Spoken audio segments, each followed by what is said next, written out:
that they have drafted Clause 18. And so I would encourage them to use that path if no other path that I will advocate for tonight is amenable to them. And I do want to take a moment or two to talk about what that could look like. And I won't take too long because I don't want to spend a lot of time on that. I recognize I am confident in its relevance, but I am also aware of government's interest in having me move on to other discussions. So I will respect that. But I do want to say that there is an avenue under Clause 18 whereby this act is not brought into force, and we could go back to the many pathways that community has suggested and that I have offered up back in December when this came to a head with the Minister of Justice's directive about what would be an improvement, right? There are alternatives that will pave the way to a better cannabis regime that provides legal access, safe access, distribution across the province that is equitable and not spotty and is not limited in certain communities. And I would just refer government back to the letter, and I'm sure that I've tabled this previously, that I wrote to the Premier and to the Minister of Justice and the Attorney General that sets out a path that looks exactly like that. And so the alternative to this, what is a heavy-handed enforcement-focused bill, Bill 200, is to, and I'll start with the enforcement efforts because that's the focus government has had. This bill is focused on enforcement. So the recommendations that I made to government included enforcement. Nobody's arguing against enforcement, but it's only one piece of the picture. And so in my recommendation, the piece that I said about enforcement was enforcement should be focused on genuine risks, such as organized crime, rather than applying blanket crackdowns. And I think that there's a lot to be said for that. I think that enforcement is necessary. I have no doubt there's always room for improvement in everything we do, and there's no doubt room for improvement in enforcement. But this act that's been brought forward, Bill 200, is very much the thing I cautioned against, and very much the thing now community is saying is not what they want and is not going to be helpful. And so one path available to government in making a choice under Section 18, Clause 18, is to decide not to go ahead with that and instead to pursue enforcement that is more focused on genuine risks of organized crime and other harmful drugs. And to partner and to pair with that actions to take around licensing options for small, private, and community-based operators, to pair with that safe legal access in rural communities, to pair with that efforts to strengthen relationships with Mi'kmaq communities through respectful collaboration, and also to increase public understanding of legal versus illegal retail. And so I won't belabor the point. There's a lot more detail in my letter. But the reality is it's not too late to take an approach that includes some of those things, or all of those things, or other things we've heard from community. And the path to that is for government to decide that they are not going to exercise Clause 18 by bringing this into force through a proclamation, and instead taking another path. And that other path may not even require legislative or regulatory, well, no, it probably would require legislative and regulatory amendment, but it wouldn't have to all be done at once. And choosing not to go ahead with proclaiming this into force under Section 18 would buy the time and space for government to do exactly that. So it was important to me to say that because it seems clear from the multiple points of order that that government MLAs have risen on in the course of this conversation, that they didn't understand that that was a path available to them, right? Because if they did, they would know it's relevant. if they understood that under Section 18, as government has drafted the clause, they could choose not to bring this into force, I don't think we would have seen, well, you know, maybe we would have seen those objections anyway, or points of order anyway, but to me, it feels to me like there was a lack of understanding about the implications of Section 18 and what it means and the discretion it gives government and the opportunities it provides for government to make the kinds of decisions like this. And so I feel like, you know, if that was well understood, we shouldn't have seen those points of order, because the relevance is just written right in there. It's like it's not nearly as far afield as the relevance of some of the other clauses we've talked about. It actually is exactly what the clause is about. So I do feel like there probably is a misunderstanding or a lack of understanding from many members of government about this specific clause in this bill. And so I'm glad that we are taking the opportunity now to talk about it, because I feel like if we hadn't done that, they might not even be aware that this was an option. And that's concerning. But you know what? That's why we have these debates. That's why we talk about the clauses, and we talk about them clause by clause, because these sorts of nuances get lost when we talk about the bill as a whole. These sorts of nuances we don't necessarily focus in on them in the same way when we're talking at second reading or at third reading or even at clause 1 of committee of the whole. And so it's really important that we do drill down into these nuances in committee of the whole, so that people truly understand what power exists and what opportunities exist within the clauses that we're talking about. And so, you know, so I am grateful that I have had the opportunity to speak now about that option, because I think it's good that we've gotten that on the floor. I think it's good that we've brought that to light. You know, and I think there were so many points of order that that was to me evidence that this was a very important conversation, because that was evidence that there was not an understanding of what this clause was about and the power that it gives governor and council and executive council to make choices around the proclamation or the coming into force of this act. So I am glad we've had the opportunity to have this conversation.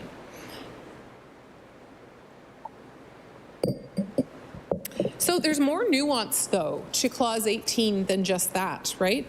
I've talked about sort of the dichotomy of options. No, not the dichotomy of options. I've talked about the sort of specific options in dealing with the bill as a whole and coming into force, and the 3 options that are available there, whether by ordering council, as this is structured, on a specific date, as we've talked about, which I know was considered with the CSAP Act and might have actually been built into the CSAP Act, I can't remember, and then also with royal assent. And then the thing I think that now has been illuminated for government is that in addition to those 3 options, there is the opportunity to just not bring it into effect. And so I think it's really good that we've had that part of the conversation. What we haven't yet talked about, and which is what I'm going to turn my mind to now, is the possibility and the option of actually bringing the clauses into effect on different dates, because that's the other option. I mean, that's I've mentioned it a few times, and we kind of had to drill back down around it and talk about it in a few different ways. The breadth of the discretion that's open to cabinet as a result of the way this clause is worded. Thank you so much. And so it allows a lot of flexibility. So it allows cabinet, it requires cabinet, not just allows, it actually requires. It's structured in a way that cabinet has to turn their mind to this. If they don't turn their mind to this act doesn't come into force. So if they don't take proactive action, then this act doesn't come into force and it doesn't have any effect. So what does proactive action look like? Well, proactive action in the part of cabinet means that the minister has to bring something forward for cabinet to consider around the order of bringing this into force. And so that it's pretty wide open as to what that can entail. So it could be as simple as the minister comes to cabinet with a date and they agree to the date and they move ahead without further consultation or engagement or discussion or dialogue amongst one another. But that's not always the way it unfolds. Quite regularly, in fact, there are a lot of logistics that have to be worked out. And so quite regularly, what a minister finds themselves having to do as part of this work is to create regulations that need to take force. So very often, government has to create regulations that support the operation of a bill before the bill can come into force. Because otherwise, you've got a bill sitting there, but you don't have a lot of the specifics in place that need to be in place to make that bill function. And so we actually see, and let me find the clause. I do believe there's a regulation clause in here. Does anyone recall?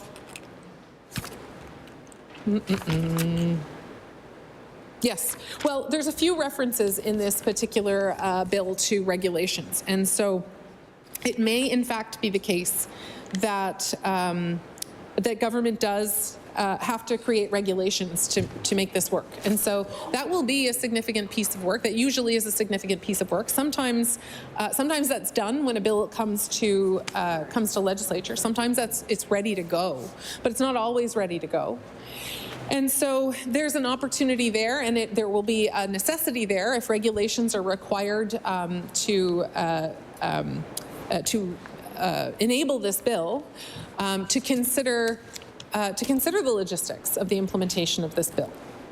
And so that is one thing that Cabinet will have to turn its mind to when it's figuring out how to exercise its obligation or its discretion under Clause 18, is whether regulations are necessary, and if so, what are the terms of those regulations.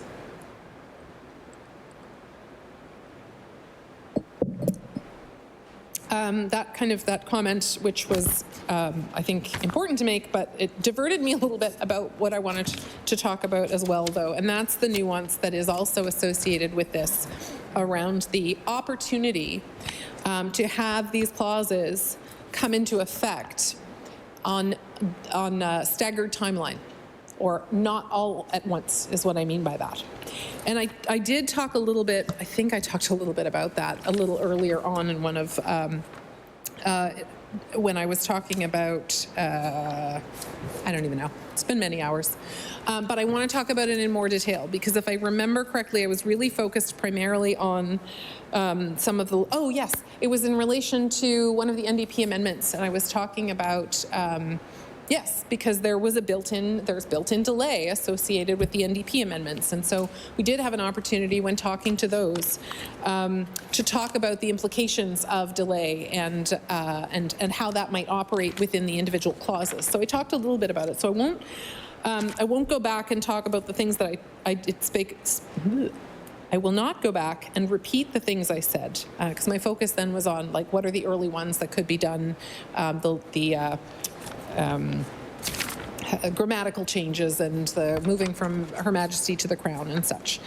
But I do want to spend a little bit of the time that I have remaining left to talk about the other provisions and how Cabinet might consider scheduling them in a way that would be responsive to what we've heard from community. And I think there's opportunity there. I think there's opportunity for the minister to consider and for Cabinet to consider whether there is a sequencing here that might better support public safety, that might minimize the harms that we've talked about that has community concerned and that opposition members have raised as concern. And so maybe the easiest way to do that is just to go through clause by clause and talk about some timing implications that I'm hopeful ministers will consider as they, as we sort of move through this session, and then subsequently as they consider how they're going to action Clause 18 with respect to the coming into force of this Act. So Clause 1 is just a language clause. I think that could happen at any time, and that would certainly be something that government could do regardless of whether or when it took action on the other clauses. Clause 2. Clause 2 is the clause that allows the Minister of Justice to designate persons or classes of persons to act as enforcement officers for the purposes of this Act and the regulations. And I think it's important to spend a few minutes talking about that one, because that one is one that is a substantial concern to community because, well, I don't think it's the right step to take to do this. It is not reflective of what other provinces do. It is a step into a level of enforcement that I think is not where government should be going, particularly given the structures that are, or more I think, more accurately, are not in place, or at least that government has not been able to speak to, around the ability to maintain the independence of enforcement officers. So this clause concerns me for many reasons, and I think it should be gone, and I don't think it should be brought into force at all. But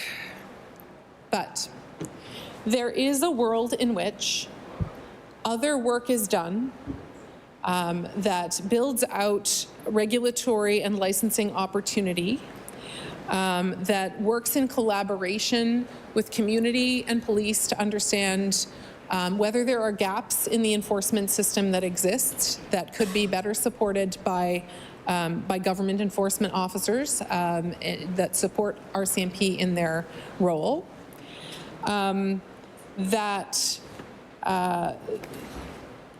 So there is a world in which some additional work could be done that might justify having such enforcement officers.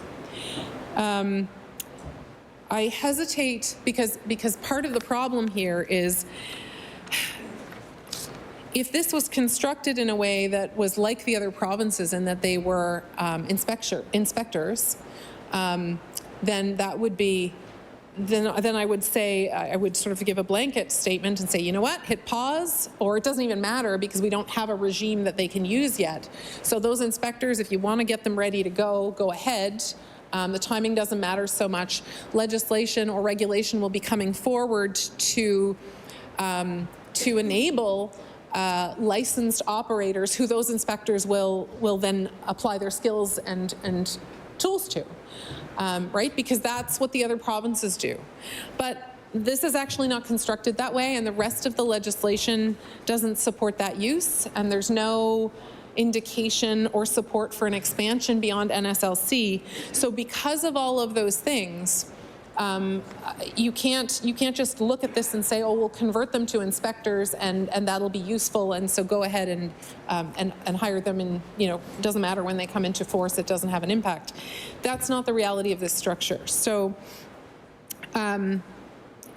so that is concerning. But I do see the possibility, if this was on hold long enough for government to build in significant other infrastructure of the kind that I talked about, with licensing pathways and with public education, and giving the operators who want to participate in good faith, giving them the ability to do that and a pathway to do that, and all that work was done, and there were efforts made to solidify and repair relationships with community and with our Indigenous communities in particular.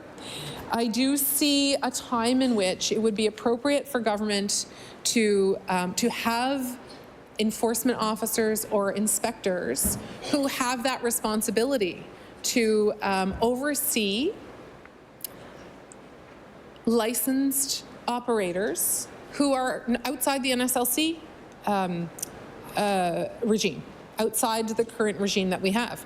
So I do see a future in which a role that is maybe similar to this a little bit could be beneficial and could support the constructive evolution of our cannabis system. And support better access, and support safe access, and support the expansion of small business in communities, and legitimize that small business that exists now and that this act is going to curtail. So I'm not sure that much can be done to redeem this because, like I said, this is structured in a way that is policing. This is structured in a way that is really not about investigation. But I think it's important to say because it could potentially redeem things. And if it was put on hold long enough and came back for amendments and that licensing structure was put in place, then that might be a suitable action to take. The creation and implementation and use of enforcement officers for this purpose. The last caveat, though, that I will offer before I move on to that clause is nothing that I have just spoken about. What I just spoke about was the structure that needs to be put in place or should be put in place in relation to the cannabis regime itself. What I didn't talk about, but what should be necessary and would be necessary for me to ever throw support behind this action is the safeguards and protections that I have been asking about almost ad nauseum in this session to ensure that the independence of those officers is protected within government. So that to me is an absolute precondition it's a precondition to, frankly, the situation that we have now. It's a precondition to our status quo. We've already got officers in a variety of departments who I am worried about their vulnerability as a result of the lack of ministers able to talk about how their independence is being safeguarded. So the status quo is a concern. This expansion that's being offered here and suggested and government is planning to go ahead with is even more concerning because the extent of the powers associated with these cannabis enforcement officers who are going to be focused on unlicensed operators is extensive. And that protection is important. So the timing of this clause and the implementation and the circumstances around it that government will have to consider as they're thinking about how they move ahead with Clause 18 and whether and how to bring this particular element, the element of enforcement officers, to bring that into force, there's a lot to consider there. And I think that there may be a pathway where at some point down the road with some work done that might be redeemable as a coming into force under Clause 18 after a lot of work is done. I'm not sure about that, but I did want to offer it as a path. So that's coming into force of Clause 2. Move on to coming into force of Clause 3. And so this is the clause that makes the distribution of cannabis by a young person a separate provision from other offenses, allowing different penalties to be specified for that offense and corrects a grammatical error. This one, and again, I'm always incredibly hesitant to just sort of talk off the top of my head without having all of the clause in front of me. But this one is not quite as concerning to me as some of the other ones because it's quite isolated. So it's not concerning to me. I don't want to overstate it, but let me scratch that. I'll say it's not that it's not concerning to me. This is a very specific clause. So this applies to a very specific set of individuals and circumstances. And so I guess what I would say, if we just want to keep it very specific to the operation of Clause 18, my gut is, and I won't go through the effort of pulling out the context of the Cannabis Control Act, which is really the only way we can understand what this clause does. I won't go through that effort. But what I will say is this reads to me like something that stands alone and potentially quite separate from the other provisions of this Act, and therefore could potentially have the necessary preconditions to coming into force met before some of those other provisions. So this might be a provision that government could decide to move ahead on with less infrastructure work, with less logistics, maybe with fewer regulations, I don't know. But it seems that there might be an opportunity for Clause 3 to move ahead separately in the proclamation by Governor and Council from some of the other ones that are more problematic or require more logistical considerations to implement. And I say that quite speculatively because, again, I'm not going to go through the time and effort of pulling out the clause that this amends. So there might be something in there that, you know, renders my comments now to be maybe not the position I would take on looking at it, but I do offer that up there as something that Governor and Council, as they think about how and when and if they're going to order this act to come into force, that's something for them to consider. This may be a standalone clause that they could do separate and apart, or at least in a staggered way from the other provisions when they take action on Clause 18. So then we move along to Clause 4, and I might deal with Clause 4 and Clause 5 together. We talked about these in a little more detail back when we were, I think, when we were talking about Clause 5. And so we did talk a little bit about the timing implications of that. And I think that was actually really quite illustrative of how the coming into force provision has a real impact and a different impact clause by clause. You know, there are logistical issues associated with making offenses and then enforcing those offenses. And that's what these two provisions are.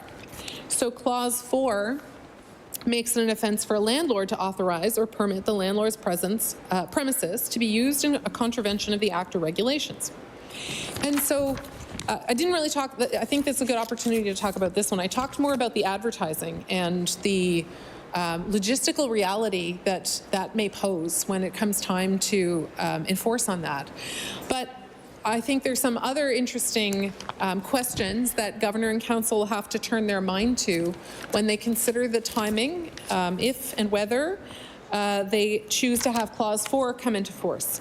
And so in this case, so if we sort of root ourselves back in the question of how many of these cannabis storefronts exist, I think we're talking about over 150. And so there may be many, many landlords who are implicated and who will be impacted by the creation of an offense, who have no idea that when this act comes into force, they will be in breach and they will be in contravention of the Act and the regulations. And so in deciding on how and when to bring that provision into force, I do hope government will be carefully considering education and knowledge sharing, because the last thing that a government should ever want to do is turn what is an accepted and regularly practiced activity into an offense, and then not communicate that clearly in enough advance notice that people can get themselves out of the situation of committing an offense. So landlords, what we can conceive of situations where landlords have commercial leases in place with individuals who are operating storefronts that are unlicensed. And so there are legal obligations between the landlord and the operator, and that these have you know, for some time have just operated as fairly standard commercial leasing arrangements.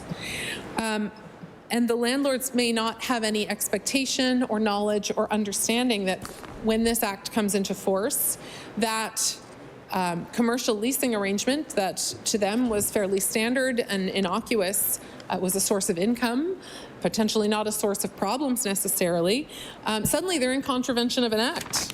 Suddenly they have committed an offense.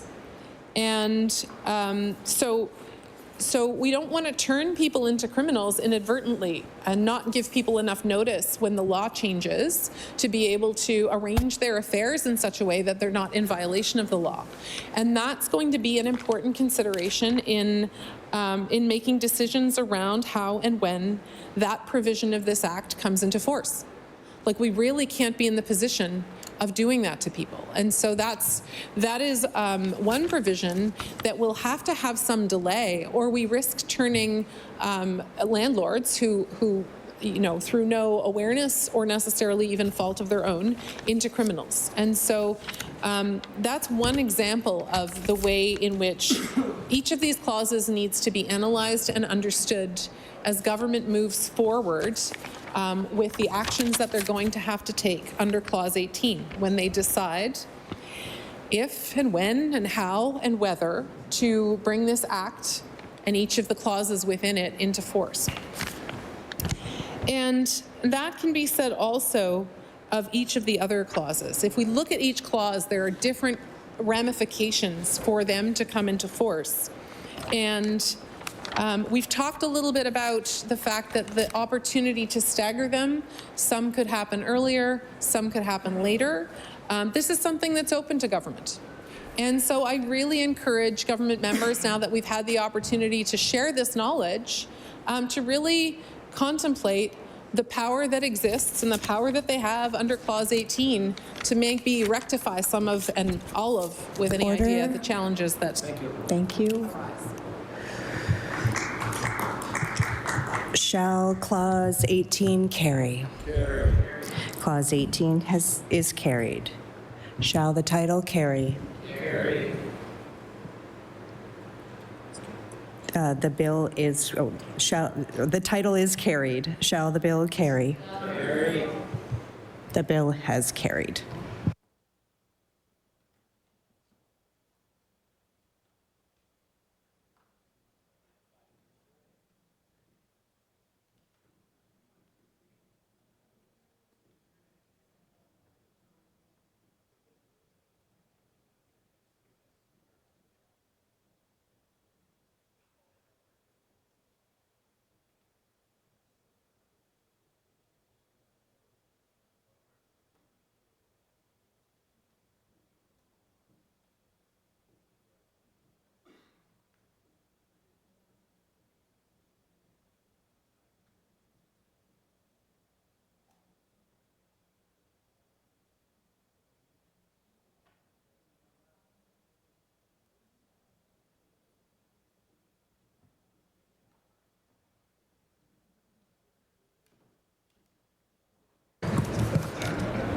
I recognize the Honorable Deputy Government House Leader. Chair, could we call a 10-minute recess?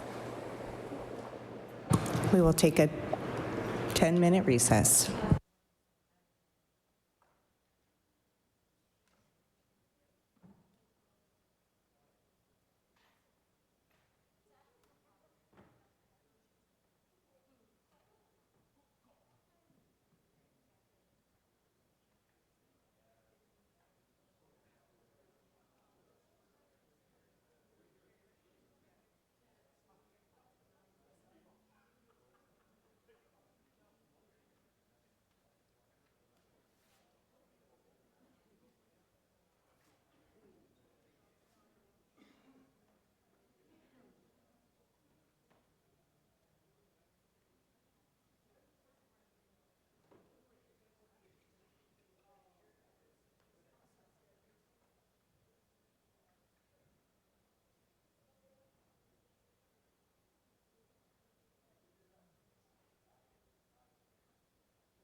Okay.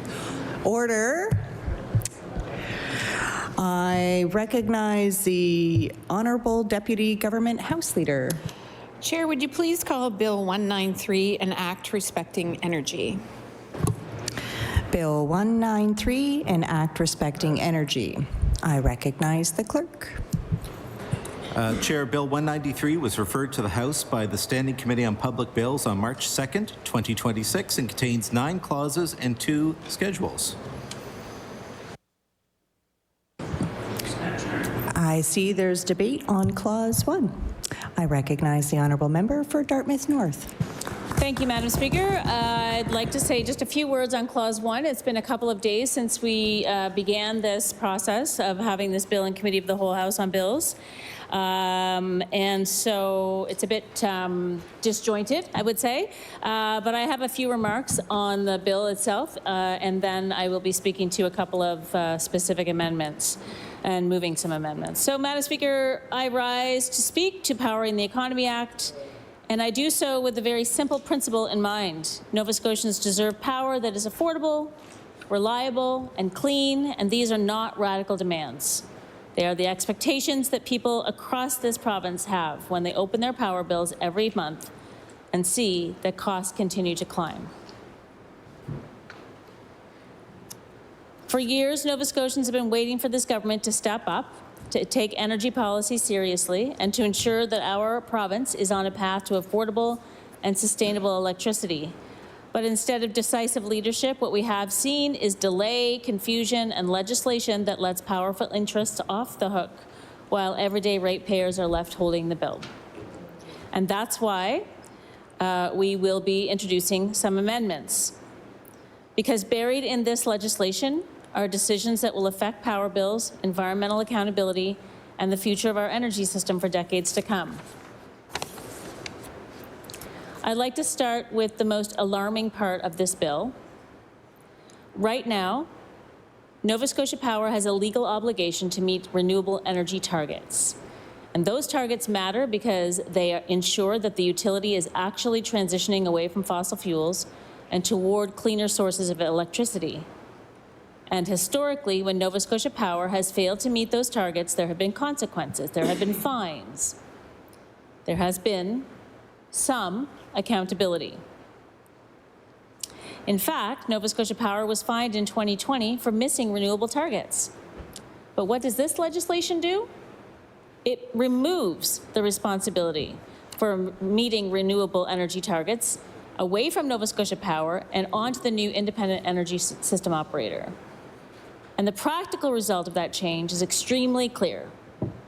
That if Nova Scotia Power fails to meet the target that 80% of our electricity must come from renewables by 2030, there will be no penalty, no fine, no consequences. And that is not accountability. That is a free pass, Madam Speaker. This change is particularly troubling when we look at Nova Scotia Power's recent record. Just last year, Nova Scotia Power increased its coal burning by more than 30%. 30%. In a province that claims to be transitioning toward clean energy. Coal burning went up. And instead of asking serious questions about why that happened, instead of strengthening the rules to ensure it doesn't happen again, this government is weakening enforcement mechanisms that exist. And that raises a simple question. If Nova Scotia Power increases coal use again, who will be held responsible? Because according to this legislation, the answer appears to be no one. No one. So, Madam Speaker, Madam Chair, I also want to talk a little bit about a clause. It's interesting, and we've been here a long time today, and here we are on a Friday night. Probably media deadlines have been met, have been filed until Monday. And we are moving through this House with a bill that establishes what is called a Henry VIII clause in the Subsurface Energy Resources Extraction Act. Henry VIII. I am, Henry VIII, I am.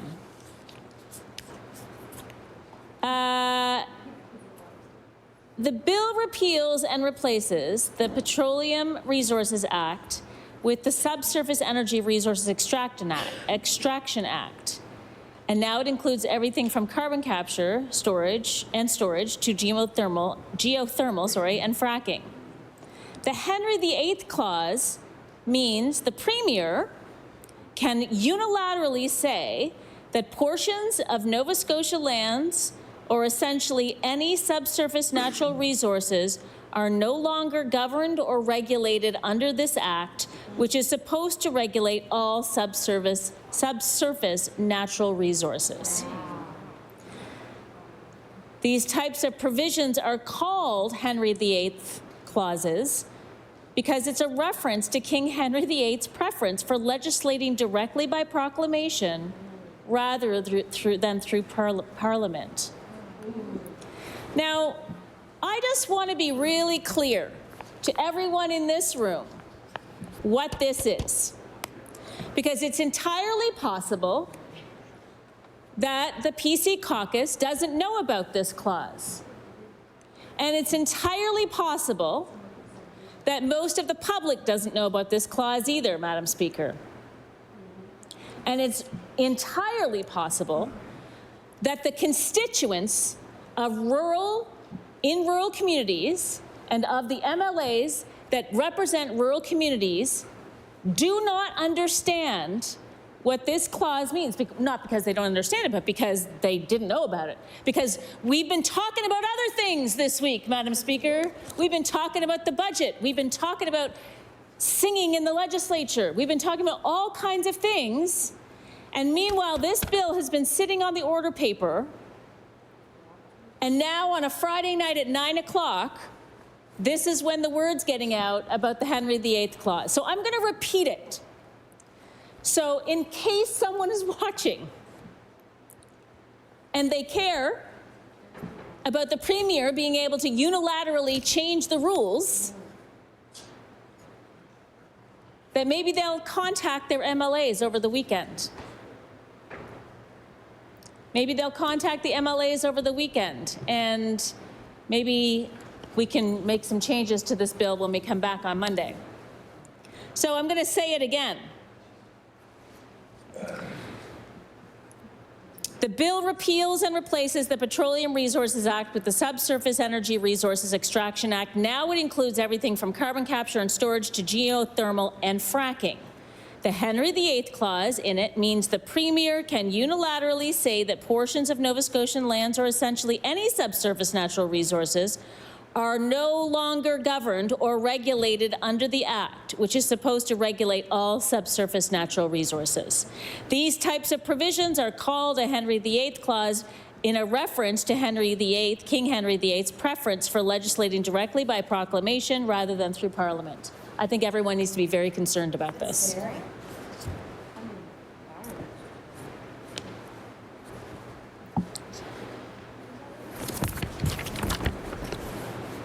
This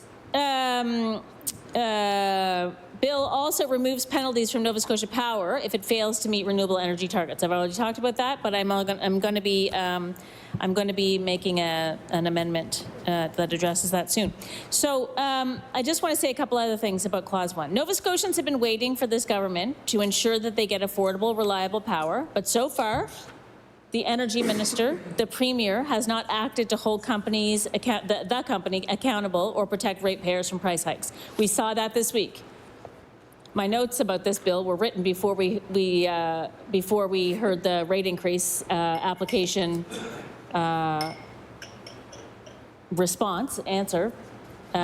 announcement, and we know now that our rates will be increasing for the next 2 years again. And we also know that in the report from the Energy Board, that it was made very clear that the Energy Board had no power to set energy policy, and that work had to be done in this room. And we have a Premier of this province who is the Energy Minister, Madam Chair.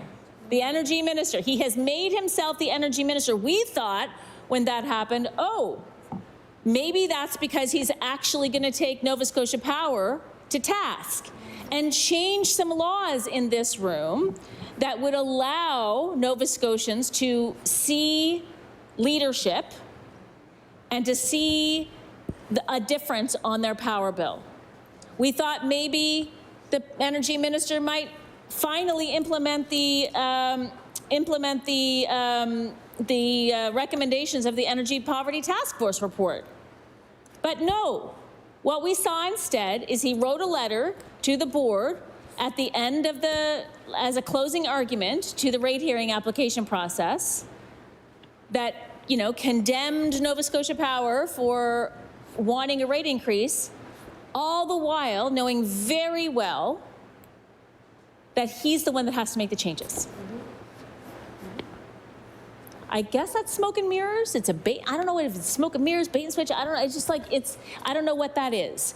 But it's not good governing. So, in any case, the energy minister has not acted to hold the company accountable or protected ratepayers from price hikes. And while this government cuts jobs and programs that Nova Scotians rely on with no plan to get back to balance, the Premier's whole focus is on pitching Nova Scotians on Wind West, a hypothetical, to date, energy project that might happen. He hasn't taken any action to lower power bills or review Nova Scotia Power, but he's already tabling bills to stack the deck for more corporate profits and less money for Nova Scotians. Nova Scotians need their energy minister to have their backs instead of using his power to help huge corporations.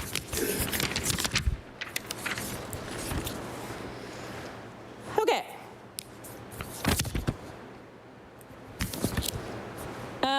Madam Speaker, energy policy is not just about emissions targets. It's also about affordability, and affordability is where the government's approach falls apart. Nova Scotians are already paying some of the highest power bills in the country. Families are paying hundreds more each year just to keep the lights on. Seniors on fixed incomes are choosing between heating their homes and paying for groceries. Doesn't sound like the kind of province I want to live in, where our seniors have to choose between paying their power bills or paying for the groceries. And throw in some medication on top of that and you got a real issue. Small businesses are struggling with operating costs, and that makes it harder for them to compete. And in that context, every decision that this government makes about energy policy must be judged by one standard. Does it make power more affordable for Nova Scotians? And does it help us, okay, two metrics, and does it help us reach our greenhouse gas reduction goals? Unfortunately, the answer has too often been no. Take the offshore wind provisions in this bill. On paper, offshore wind could be a huge opportunity for Nova Scotians. We know this. Our province has world-class wind resources. We heard the Prime Minister talk about it today, this morning. Developing that resource responsibly could create jobs, attract investment, and generate revenue for the public for years to come. But the details matter. And the details in this legislation are, frankly, troubling. Originally, the government talked about a royalty structure that could generate roughly $100 million per year in revenue from offshore wind, and that revenue could have helped us fund public services. It could have helped us reduce this massive deficit we found ourselves in. Oh, sorry, I don't mean to say that we found ourselves in it. I mean to say that we got put into it by this government. It could have been reinvested into lowering energy costs for all Nova Scotians. But what does this bill propose? It proposes a major royalty break for the first 10 years. Instead of the previously discussed structure, companies would pay just $7,000 per megawatt. That reduces the projected annual revenue from about $100 million down to $35 million, roughly. That's a massive reduction in public revenue, and it's being offered before a single turbine has even been built, before a single project has been approved, before the industry has even gotten off the ground. So Nova Scotians are already giving away massive tax breaks on a public resource before we even know what the projects will look like. And there's another important detail here. The government's revenue projections assume that 5 gigawatts of offshore wind will eventually be developed. But even under optimistic timelines, these projects won't be up and running for many years. And that means the modest revenues this government is promising would not materialize until well into the future, possibly into the 2040s. So when government talks about offshore wind as a financial solution to our fiscal challenges, Nova Scotians understand the reality. It's a great idea. It's a great project, but it is distant in the future, and it is not going to help us now. And there's lots of things that could help us now. The revenue is small, and it's decades away, and it doesn't help families pay their power bills today. Madam Speaker, when the government is busy reducing royalties for offshore wind developers, it is also failing to protect ratepayers from rising costs within the existing electricity system. And this brings me to something that I think many Nova Scotians would find shocking. Right now, Nova Scotia Power is allowed to pass the cost of the province's industrial carbon tax onto ratepayers. When Nova Scotia Power fails to meet emissions performance standards and is charged a carbon tax, that cost is added to our power bills. Last year alone, Nova Scotia Power charged ratepayers $23 million in industrial carbon taxes. And that is money that families and businesses across the province paid because Nova Scotia Power failed to reduce its emissions. It violates a very basic principle. The polluter should pay, not the customer. And this is done through what is called the fuel adjustment mechanism, a little-known billing practice that Nova Scotia Power uses to automatically charge ratepayers the cost of energy that Nova Scotia Power uses, something the Premier and the Minister of Energy took great lengths to explain during estimates last week. It's clear that this government knows exactly what is happening. And this is where the NDP has offered a better path forward. The NDP has introduced legislation called the Clean and Affordable Electricity Act. And one of the amendments that I will be talking about will speak to this bill particularly. The bill is based on a very simple idea, that Nova Scotians should not have to pay Nova Scotia Power's taxes. If Nova Scotia Power pollutes, Nova Scotia Power should pay the bill, not ratepayers. Our legislation would stop Nova Scotia Power from charging the industrial carbon tax to customers. And that alone would immediately reduce power bills. It's shocking to me that this government doesn't want to look for ways to reduce our power bills. It would save Nova Scotians about $23 million per year right away. For the average household, that could mean about $50 off their annual power bill. And that's just the beginning. Because the real risk lies in the future. Under current regulations, new natural gas power plants are supposed to meet extremely strict emissions limits by 2030. But the government is planning 2 new gas generating stations in Pictou County. Excuse me. These facilities are projected to emit more than 326,000 tons of carbon dioxide every year. And under the industrial carbon tax rules, those emissions would be taxed at about $170 per ton. That means the carbon tax costs from those 2 plants alone could exceed $110 million per year. And under the current system, Nova Scotia Power would simply pass those costs on to ratepayers. More than $110 million added to power bills by the year 2030. And that could mean another $115 per year on top of the average bill. And again, these calculations were done before the most recent rate increase was announced. That, Madam Speaker, is the definition of a rate shock. The Clean and Affordable Electricity Act would prevent that. It would make Nova Scotia Power responsible for paying its own pollution taxes. And by doing that, it would also create a powerful incentive for the utility to invest in cleaner energy. Because suddenly, the financial consequences of pollution would fall where they belong, on the polluter, not on families trying to heat their homes. Our bill also recognizes another simple reality. Half of the cost of a power bill comes from the energy Nova Scotia Power buys to run the grid. And the cheapest forms of energy today are renewables: wind, solar, hydro. Accelerating the transition to renewable energy is not just good for the environment, it's one of the best ways to lower power costs. But right now, there's a gap in the policy framework. There are no annual renewables targets between 2020 and 2030. And that means Nova Scotia Power can delay the transition and rely on expensive fossil fuels in the meantime. And that, Madam Chair, is exactly what we're seeing. Coal use increasing, energy costs rising, and ratepayers footing the bill. Our legislation would introduce interim renewable targets so that the transition happens steadily and not all at once at the end of the decade.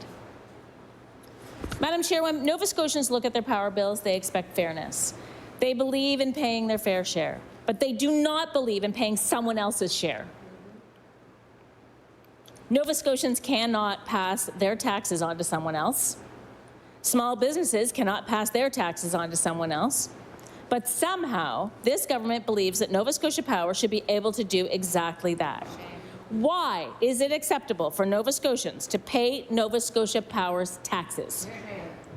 Why is it acceptable for families to pay the carbon tax on Nova Scotia Power's pollution? Why is it acceptable for coal use to increase by 30% while enforcement mechanisms are weakened? And these are all questions that this legislation raises. Madam Chair, energy policy is about choices. This government has chosen to reduce offshore wind royalties before the industry even begins. It has chosen to weaken accountability for renewable energy targets, and it has chosen to allow Nova Scotia Power to pass pollution taxes on to ratepayers. We in the New Democratic Party would make different choices. We would protect ratepayers. We would ensure that the polluter pays. And we would accelerate the transition to affordable renewable energy. Because Nova Scotians deserve a power system that works for them, not just the shareholders. The decisions we make about energy today will shape our economy and our environment for decades.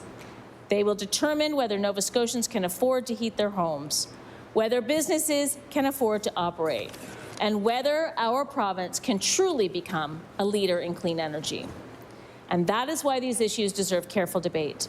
And that is why we will continue to stand up for Nova Scotians who expect fairness, accountability, and affordability in their power system. And that is why I will be introducing two extremely important amendments as we take this process through the night. I recognize the honourable member for Halifax Atlantic. Just going to stand up to say a few words. I was just taking notes as we were speaking, or as the member was speaking. I want to start out with the reference to Henry VIII. Madam Speaker, I think it's less about Henry VIII and more like Chicken Little. Madam Speaker, because every time the opposition stands up, the sky is falling. Madam Speaker, every single time. We've heard it time and time again, and we can go back to the last session where they were talking about how the healthcare minister was going to steal their data. They put that out all over online. We all saw the post. It wasn't true. But they didn't stand in their place and say, you know what, sorry, we were wrong. They just throw it out there. We've heard that the film industry's been decimated, more money going in the film industry than ever had before. Now we hear this thing, we've heard the member say several times that it was just singing. It was just singing. When I had conversation with those members about a female member in this House being surrounded outside in the parking lot. Order. I heard a point of order. I recognize the honourable member for Lunenburg West. Thanks, Madam Chair. Nothing that the member opposite is saying has anything whatsoever to do in relation to this bill. Very widely off topic, not even contextual. So I'm rising on that.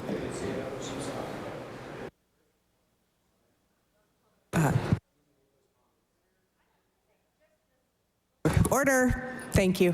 I need 1 second. Thank you.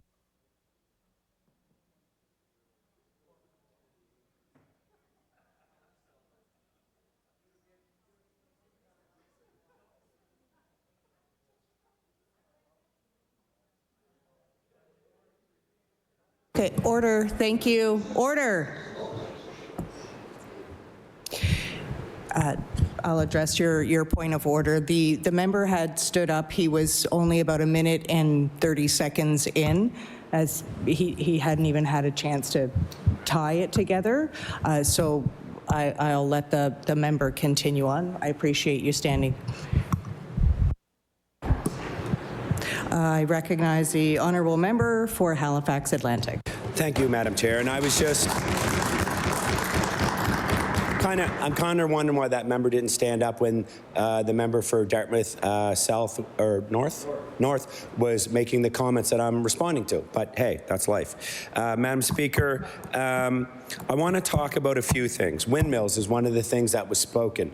There's a history of windmills in this province. I don't know if people know this, but at one time, a government invested millions and millions and millions of taxpayers' dollars into windmills. It was a South Korean company. Does anyone know this story? Yes. A South Korean company, and I think they were going to build windmills for renewable energy in Trenton. Am I right, Trenton? But the funny part about this company was they were wooed here with taxpayers' dollars, even though their only market was the Asian market. So you think about that for a second. They're going to build windmills in Trenton, Nova Scotia, take tens of millions of dollars of taxpayers' money, and ship it back to South Korea? I mean, if I told you that, Madam Speaker, you would think that is not a good business plan. That's a ridiculous business plan. No one's ever going to make money on it. That was the NDP's plan on building windmills of renewable energy in this province. And guess what? Not a single windmill was built in Trenton, Nova Scotia. It's all renewable energy. Order. I recognize the honourable member for Halifax Citadel, Sable Island. I would wonder if the chair could assess whether or not we're staying on the bill.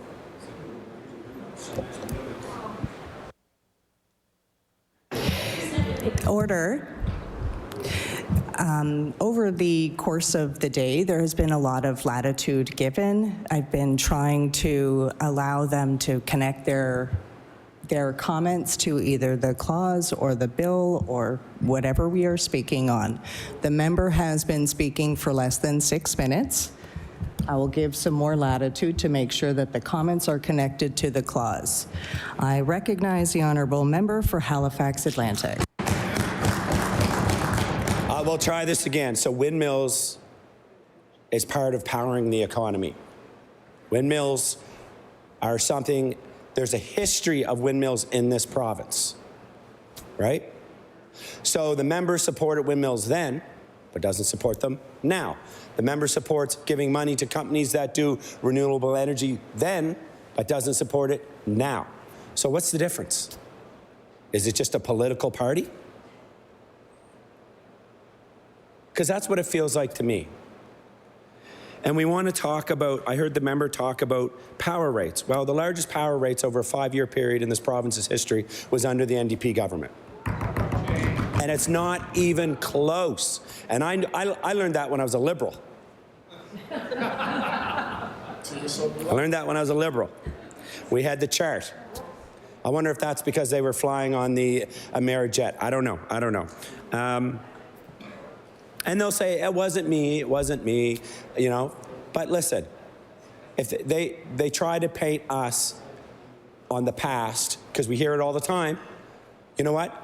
Madam Speaker, they'll say, well, the PC party sold Nova Scotia Power. I don't even think I was born then. You were. Right? But I guess it's my fault. A 4-year-old Brendan it's 4-year-old Brendan's fault. I guess so. And I'm going to talk about their plan to save money, to save taxpayers' money.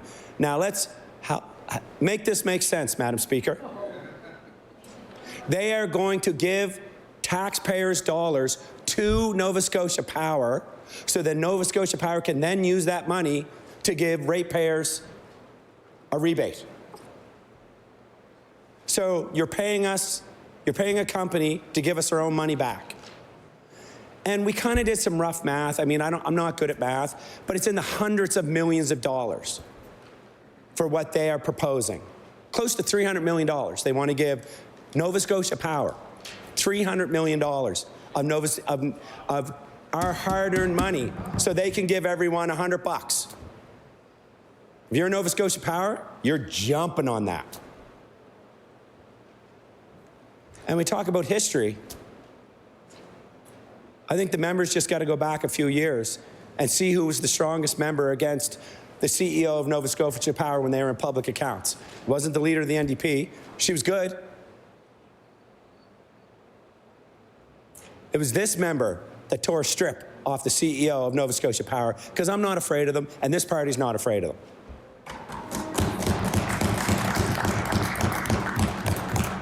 We heard them talk about raising taxes. This is going to raise taxes. That's what the member said. We're going to have to pay for the tax on Nova Scotia Power. And I think, I don't know what the number was, but I think it was like 30 million. I don't know what the member said. But again, I'll reiterate that the 2% increase that the NDP put in power last on every Nova Scotian in this province when they were last in power is $6 billion they took out of the pockets of Nova Scotians. And they have a history of doing that. All you got to do is look to the left in BC. See what's happening there. But they'll say, that's not us. But I heard the members stand here and say, Manitoba's us. Manitoba's us. BC's not us. Strikes a nerve. They vote against, like they'll say they're doing nothing. But this bill has rebates for renewable energy. Democracy. Order. I recognize the honourable member for order. Thank you. I recognize the honourable member for Halifax Citadel, Sable Island. Actually, I'm going to claim parliamentary privilege. Like, the member has stood and has attacked us, has said words like chicken little to imply that we're lying, has Order. Literally doing exactly. Order. Sorry. Thank you. Your mic needs, or you need to be recognized. I recognize the honourable member for Halifax Citadel, Sable Island. Thank you, Madam Chair. I feel like this is an attack, not a debate on the bill. And I guess it's a humor campaign too, or whatever, but it's not appropriate. And I'm claiming parliamentary privilege on behalf of my colleague.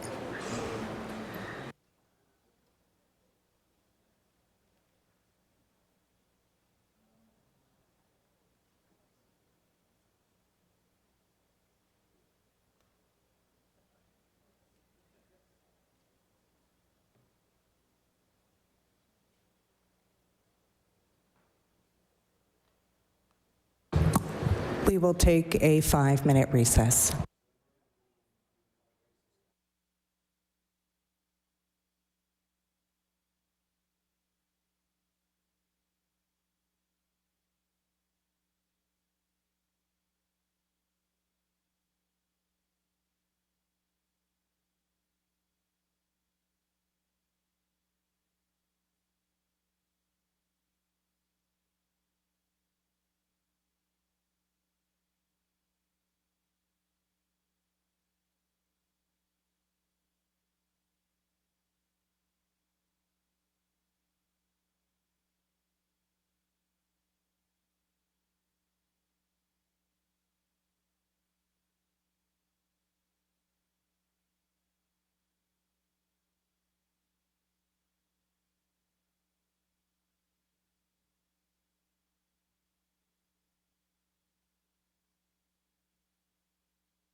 Order. Order. The member from Halifax Citadel Sable Island has raised a point of privilege. The member has not articulated a particular privilege that has been breached. I don't think that this relates to privilege. I think this relates to decorum. On that same note, I think that there are a lot of things happening right now. We're veering away from what we need to be talking about, and that is Bill 193. On that note, I recognize the member for Halifax Atlantic with the reminder that we are on Clause 1. Thank you, Madam Chair, and thank you for the... And I won't take much longer, Madam Speaker, but I do think one of the comments, and I do have a lot of respect for the member over there for sure, but one of the comments the member said that really rung true in my ear was, real risk lies in the future. And I agree. And I agree. And I want to tell you a story, Madam Speaker. I want to tell you a story, and this really does tie into what's happening here right now. The member talked about investing, and it's going to take forever, and basically, like, you know, why bother, right? It's going to take too long. It's going to be too much money. We're giving too much away. Well, I'm going to tell you the story of Maine versus Quebec. Does anyone know this story? It's around energy, and it's about empowering the future, okay? So Maine and Quebec entered into an agreement to create energy, right? We know that Quebec is an energy powerhouse. At the same time Quebec was building all that infrastructure, so was Maine. And they were going down this path, and I heard this from the governor, the former governor of Maine at the time, in a speech. And he said, we watched as Quebec was putting all this money into a future project that would give them energy freedom. So we were with them. We joined them. But then the opposition of the day screamed and yelled, got the public all riled up, and Maine pulled out. They pulled out of it. And he said to us in that room, that was the single biggest mistake this state has ever made. He said, because we'd be producing as much energy today as Quebec, and we would be providing energy to states around us, and he said, we'd be making a fortune. But they didn't have the foresight or the political will at the time to move forward because opposition screamed and yelled about it and got people upset about it. The Chicken Little theory, right? But Quebec was smart enough to move forward with it. So what I would say to that member, they're right. Real risk lies in the future. It lies in a future where we're still relying on oppressive regimes to give us fuel. Where they drive to work every day in a car and then complain that we have gas, that we're on gas. That they have a cell phone that is filled with critical minerals. And those minerals are being mined in countries. Order. There's been a point of order. I recognize the honourable member for Halifax Citadel Sable Island. The member is not speaking to the bill when he's talking about cell phones, and he's personally attacking me or us. He's like making personal attacks. It is inappropriate. I don't think he's speaking to the bill.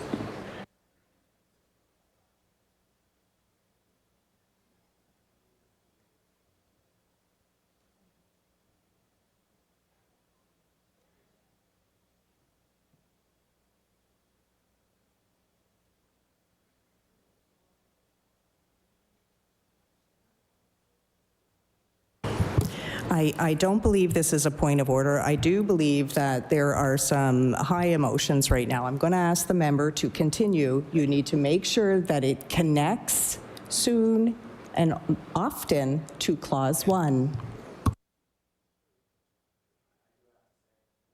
I'm sorry. I recognize the honourable member for Halifax Atlantic. Madam Chair, thank you. I just think it's disappointing that I can't stand for more than 15 minutes and not be interrupted 6 times, where all I'm saying is almost identical to what the member for Dartmouth North said. And we didn't interrupt that person once because we believe in freedom of speech.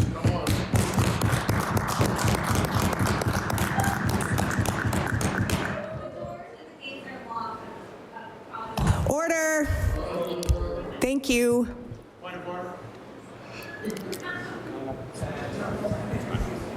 No, he's fine. He's fine.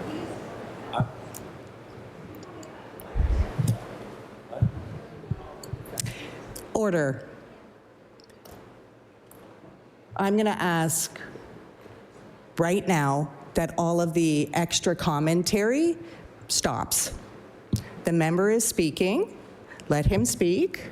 He will connect it to Clause 1.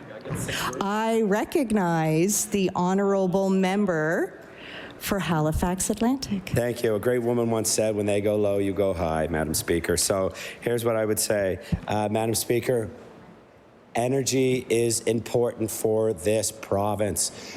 The energy minister, we stand here tonight and we hear the energy minister is not doing anything, but at the same time, he's traveling the world, or he's going to Houston, he's meeting with executives, he's trying to bring people in for renewable energy, for the future of this province.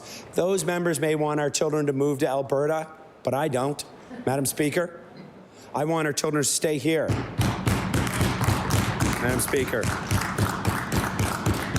One of the things that was said is that there's no investment in energy rebates. Simply wrong. We heard the finance minister stand up today and talk about the energy rebates, the renewable energy rebates that I will promise you 100% every one of those members will vote against, as they have in the past, over and over and over and over.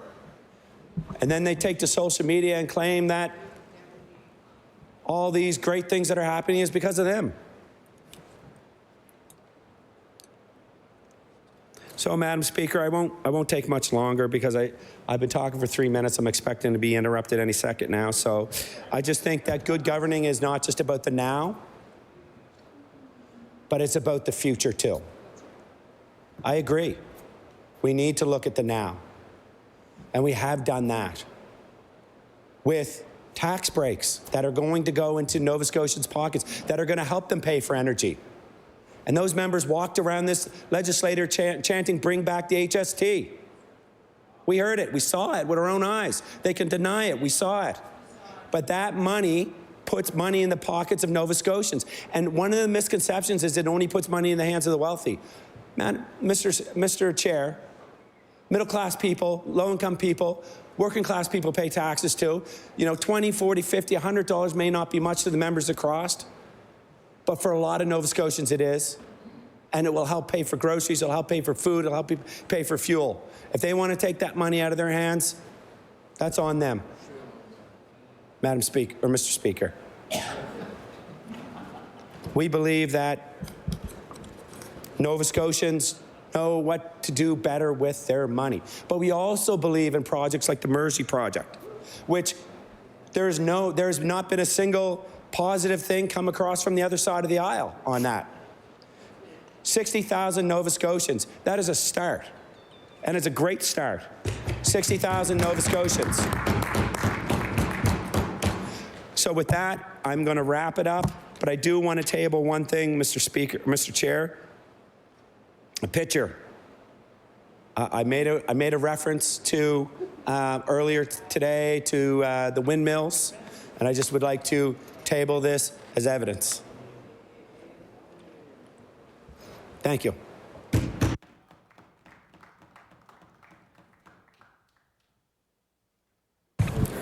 I recognize the honourable member for Cumberland North. Thank you, Mr. Chair. I was hoping that the House Leader was going to adjourn for the night. Everyone's getting kind of tired, cranky. Why don't you?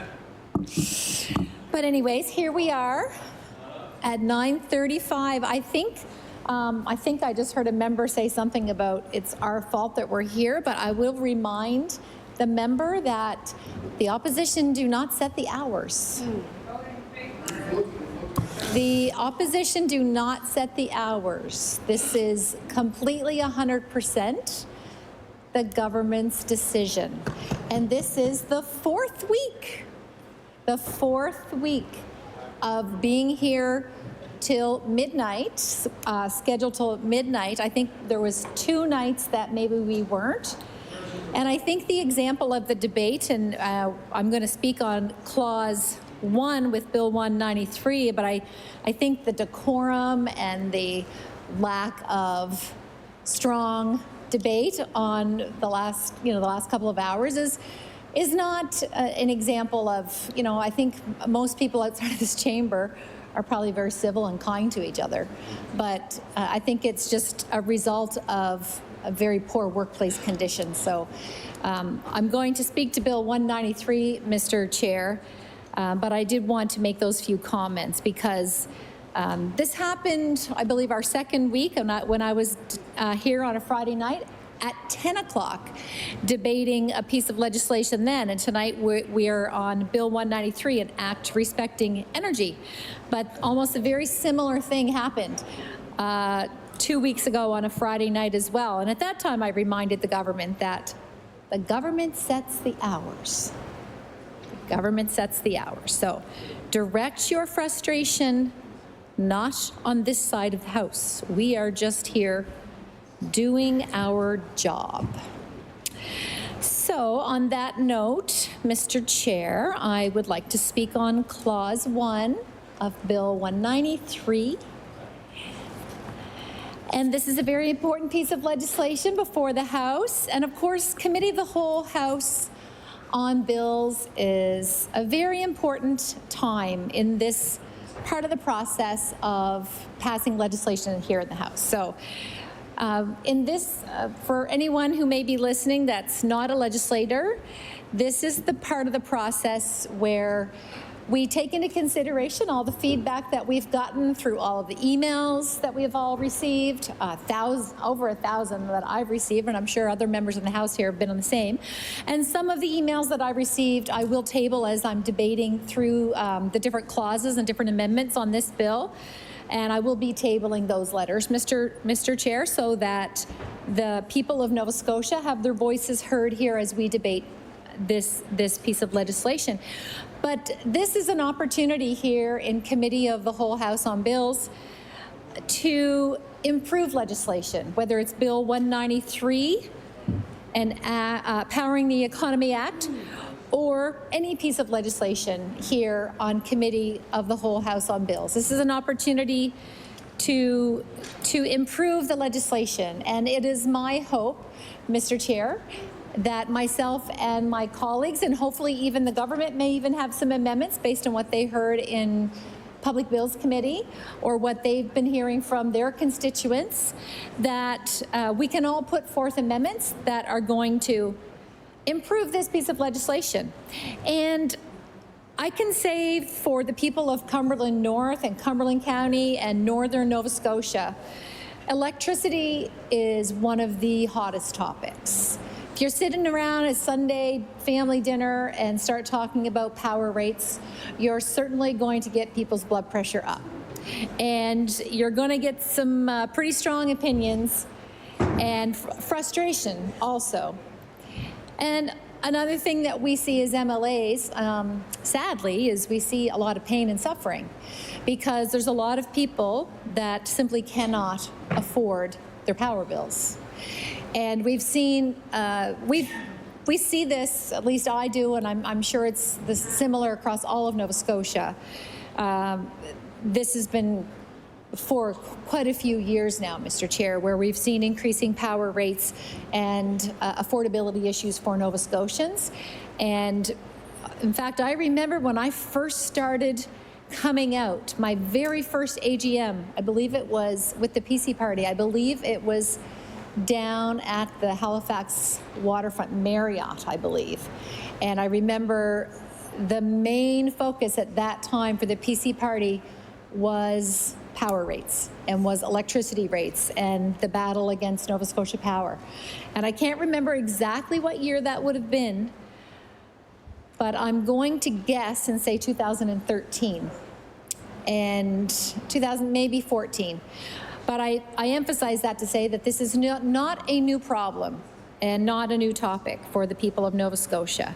And there's been lots of debate around privatization of Nova Scotia Power, whose fault it was. I think at the time, most people, I could be wrong, but I think most people thought it was a good idea because there was so much debt and it was such a burden on the taxpayers of Nova Scotia.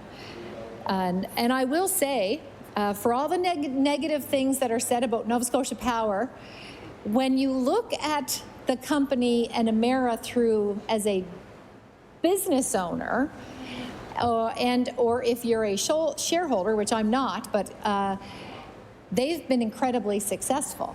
Now, some would say on the backs of the taxpayers of Nova Scotia, because they've been able to take Nova Scotia Power and form a significant number of other corporations under the umbrella of Emera, and they're quite a successful publicly traded company. However, our job is not to benefit shareholders. Our job as MLAs is to make sure that the taxpayers of this province have affordable power rates and that they have affordability measures to put in place so that they can live their lives. Mr. Chair, they just want, sorry about that. Mr. Chair, most Nova Scotians, they don't want to have to deal with politics, or they just want to go to work, come home, spend time with their families, enjoy a dinner out once in a while, maybe be able to go to the movies once in a while, and enjoy their families and be able to enjoy their lives. And when we see the increase in the power rates that we've experienced in the last number of years and potentially moving forward, it just creates extra hardship on taxpayers. And I want to say not just residential taxpayers, it's also a heavy, heavy burden for commercial taxpayers as well. And it's one of the big, big expenses for corporations and for large industry, especially if they're a big manufacturing company and draw a lot of energy. And up in my neck of the woods in Cumberland North, some of our bigger corporations do get a lower rate, but it's because they've agreed to basically shut down when Nova Scotia Power needs them, when they don't have enough power on the energy grid. So they get a lower cost of electricity rate, but they also in turn potentially lose production time because they have to shut down when Nova Scotia Power asks them to. So power rates and energy affects all Nova Scotians, commercial and residential as well. So, Mr. Chair, this is an opportunity to go through the bill, really analyze it in detail, and make suggestions, make amendments. And I know tonight's been a little combative here, but no, I know it's not. But hopefully we can, we always like to remain hopeful that we can actually all be open to learning and listening and make the legislation better. At the end of the day, that's what it's all about. We're all here to serve the people. We can get caught up in the gamesmanship in here, but at the end of the day, it's really all about the legislation that's before us. What are the good parts of it, and what are the challenges that maybe could be strengthened? And it's healthy to debate the pros and the cons. I grew up in a family that arguing and debating is just part of the day-to-day routine. It was just, in fact, my entertainment as a child every Sunday afternoon was going to my grandparents, and my father and his brothers and my grandfather in the living room, and just hollering and debating. And I mean, it was just, that was normal for them. And when things escalated too much, you'd see my grandmother go in and goes, "Now, boys, settle down, settle down." And the volume would go down for a little bit, and then within a half an hour, it's up a high volume again. But it's healthy to debate. It's healthy to go back and forth, the pros and the cons. We got to try to keep the personal insults to a minimum. And it's hard because a lot of personal things happen in here. Something happened to the member from Lunenburg West and I this afternoon, some deceit, and it's hurtful. It's personal. It's hard not to take things personal when things happen. But But one of the things that I strive to do here is bring things back to focus and say, why am I really here? Put that aside and focus in on the legislation. So Bill 193, Powering the Economy Act, Mr. Chair, just as a reminder for everyone, it takes a look at several pieces of legislation are amended in this bill. Just quickly, it's the Electricity Act is being amended, More Access to Energy Act is being amended, the Offshore Renewable Energy Revenue Act is amended, and the Subsurface Energy Resource Extraction Act. And then we have a fairly significant large Schedule A, an act respecting renewable energy revenues in the offshore. Now, Cumberland North, the area that I represent, from Amherst to Malagash, is full of a lot of diverse views. We have people that are just like the Premier, who are saying, drill, baby, drill. Absolutely, without hesitation. And we have people that are adamant that there should never be another bit of gas or oil come from the ground. Very, very diverse views in our areas, and very, very well-educated people in our area.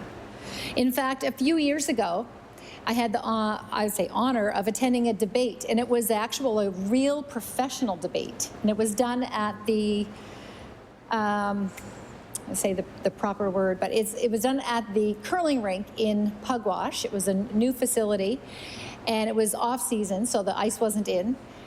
And a former retired judge, Liz Roscoe, who practiced here, I believe, in the city, and she's retired on the Gulf Shore.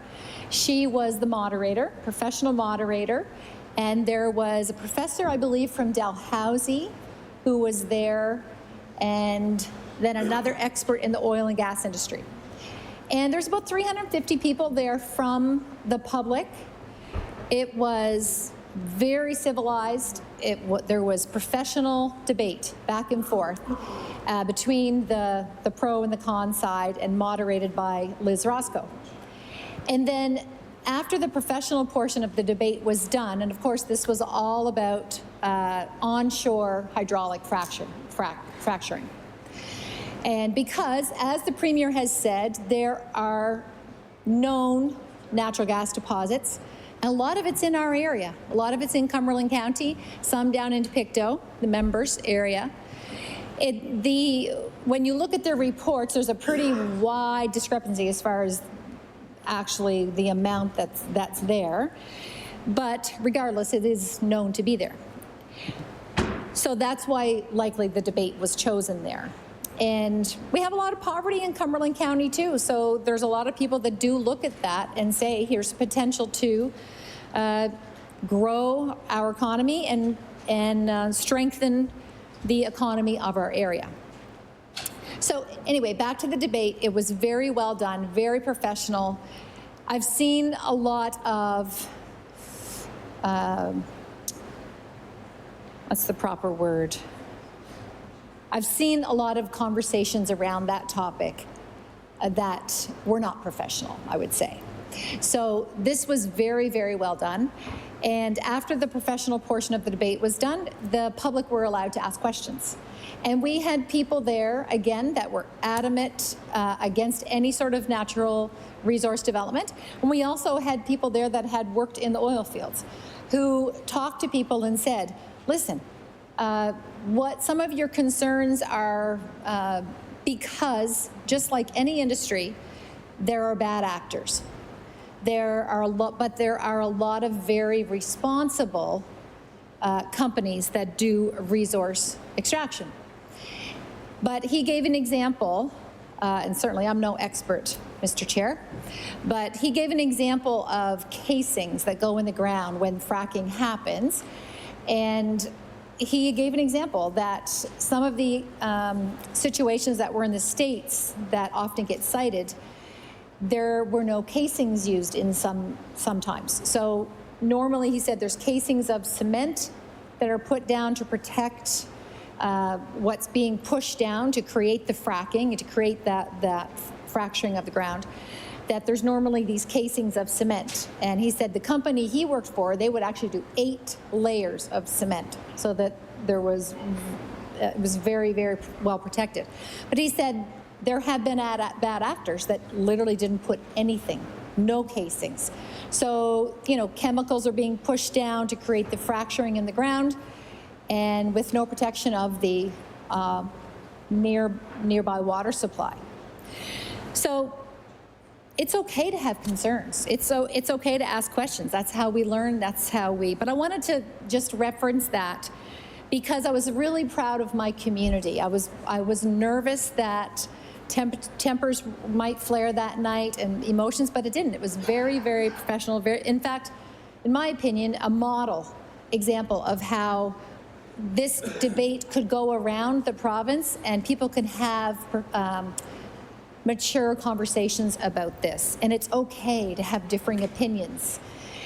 The differing opinions in my area are regarding natural gas development are so almost evenly split. In fact, after the last election, and I will add, in fairness to the people of this province, the Premier and the party never, at least I never heard, and the people in our area never heard them campaign that they were planning on lifting the ban on uranium mining or lifting the ban on fracking.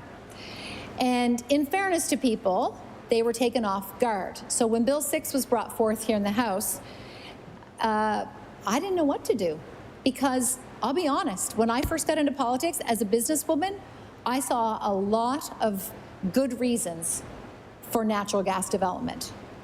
But it did not take long for me to hear from my constituents that were against it. And I had to accept the fact that I can have an opinion, but I'm elected to represent the area. So I need to find out what the people want. So when Bill 6 was tabled here in the legislature, I knew.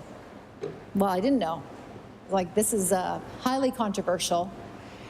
And I did get out into the community and talk to people, but I also thought, I'm going to put out a survey and see. I got around 400 people respond, which isn't a lot, but it's not a bad number for a survey. And out of that survey results, about 54% of the people were against, and 44% or 46% were in favor. So very balanced, or very almost even split. But when it came for me to vote on Bill 6, I knew it was going to upset about half of my constituents, and it would upset and the other half would be happy. Either way, whichever way I voted, that was going to be the case for the most part. But I went based on the survey results, and I voted against Bill 6.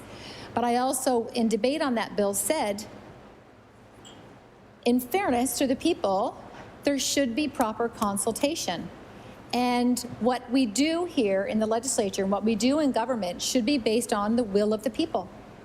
If the will of the people is to do this resource extraction, we go ahead. If the will of the people is not to, then we shouldn't. We should find other ways of growing our economy. And there are numerous ways. If you look around the world and you look at different areas and how they grow economy, from downtown Los Angeles and their suite of IT and all that, there's all kinds of different ways of growing your economy.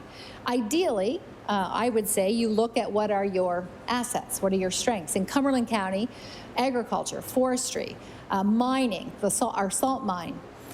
We've fisheries. We've had a lot of our economy over the last number of years, centuries really, have been from our primary resources.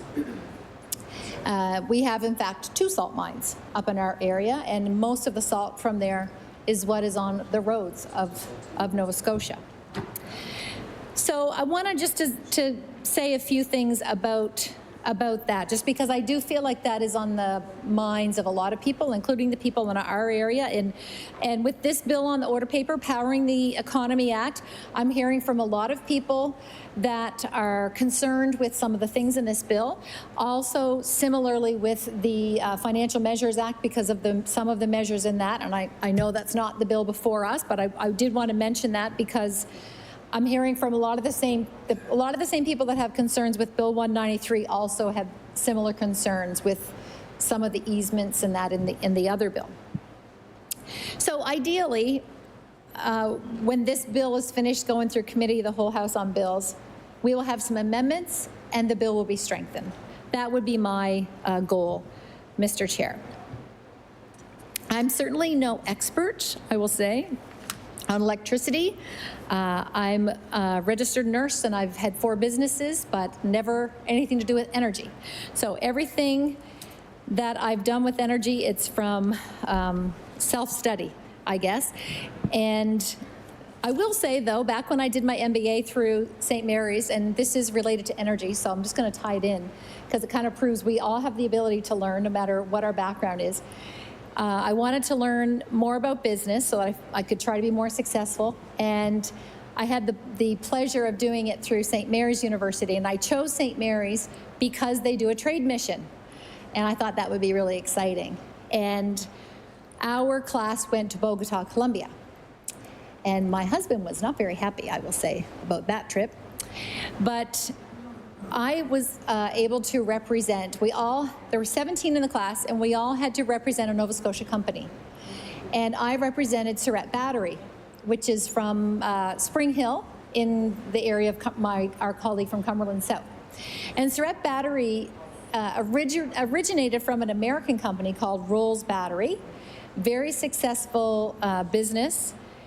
So I went to Surrett Battery, I learned how batteries are made, and off to Bogota, Colombia. And of course I didn't speak the language, but we all had translators. And when down there, I had 7 meetings and my other classmates had a bunch other, but all of my meetings were on behalf of Surrett Battery because they stored energy. And some of my other colleagues represented solar companies. And long story short, Mr. Chair, somehow a nurse from Nova Scotia was able to make 2 deals with the people of Bogota to sell batteries for Surrett Battery, and that company still does business there today.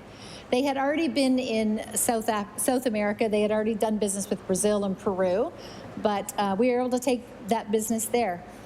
And it's a really good example of the leadership that a government can do.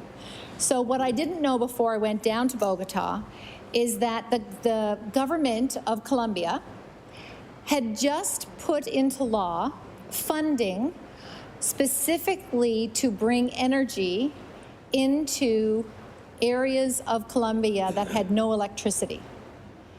So all these companies were looking for people that were selling solar panels and batteries for storage. And the main area that they wanted to bring that energy was for schools in like back in the jungle areas where there was no electricity. And so it was really amazing that a Nova Scotia company was able to sell batteries to the country of Colombia to put energy into schools, storing the energy from solar panels. So there's a lot of companies already here in Nova Scotia that can work with our Nova Scotia government to expand our energy use and do great things. And I'm sure that our member from Cumberland South has done a lot with this government on that, and Surrett Battery continued to be a really strong company here in Nova Scotia and continue to grow from what I understand. So those are just a couple of stories. But that is, I guess, the reason I wanted to share that story is that's probably when I learned about energy the most, because it wasn't something I really ever, but some of the guys in the class, we went out and they're like, okay, you got to tell us, how did you sell batteries down here? But that is when I probably learned the most about energy. So, I do have several amendments coming on this bill, Mr. Chair. We probably won't get to those tonight. I suppose we do have a couple more hours, so maybe we will. I do want to say a couple more words before I go through the bill a little bit more, just about Cumberland County. I do feel like our area, now obviously my job is to promote our area, but I do feel like our area of the province is one of the stronger areas of Nova Scotia when it comes to energy. So everyone that has been through the border has driven by and seen the 15 huge wind turbines there. And we always used to wonder, like, why are they shut off sometimes? And some people may see in this bill, there's stuff about curtailment, and that has to do with that. But of course, we have our big turbines, and then where my husband and I live, there's another 2 really large turbines, and they were placed there because they're close to a Nova Scotia Power substation. And we actually have a new solar farm being built just up the hill from by those other 2 windmills. The town of Amherst also have a project with Nova Scotia Power. You might even notice it when you're driving, if you're driving to New Brunswick and driving by Amherst, there's a very, very large solar farm on the right-hand side of the road in the Amherst Industrial Park. So we have large solar farms, we have large wind turbines, really the first in the province to have that large. People very supportive of that. I mean, there were some people against it, but the majority of our citizens were very supportive of those. But one of the things that is in this bill, and I also have some amendments to do with it, is around geothermal. So that is one of our largest, I would say, untapped potentials it's not completely untapped, Mr. Chair, but it's one of our largest underutilized sources of energy in Cumberland County, and there's been a lot of talk about it over the years. It's been studied and studied again, and I know again my colleague, our colleague here in Cumberland South, has worked, I know, in government on this as well. So I'm really hoping that in the next couple of years we're going to see some movement there. But the real geothermal can be done anywhere.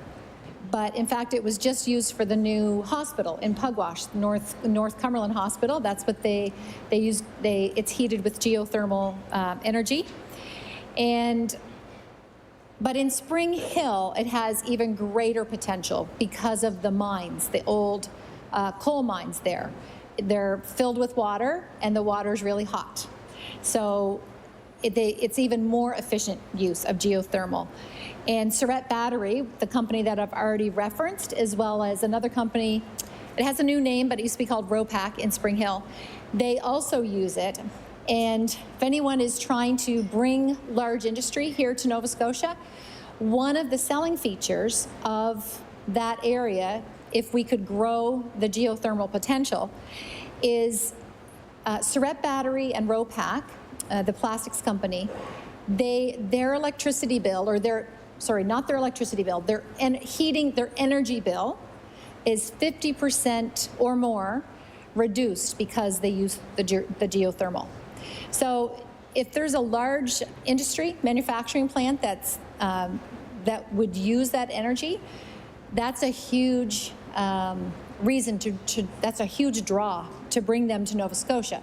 Now, one of the things that a lot of people have talked about, and I've certainly pushed, and I believe the Cumberland MLA from Cumberland South has, as well as our mayor of Cumberland County, is we would love to see greenhouses, large commercial greenhouses there, because greenhouses use a lot of energy, and that would be great use for our geothermal use. It would also help to grow our food supply here in Nova Scotia 12 months of the year.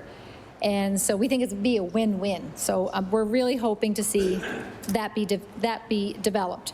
I wanted to just sort of highlight about that because Cumberland County has a lot of strengths when it comes to energy, and we have a lot of even greater potential. When it comes to the natural gas, I do feel conflicted because I care about our earth.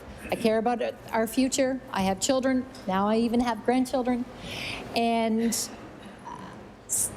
but I also know that we need to consider ways to strengthen our economy here in Nova Scotia.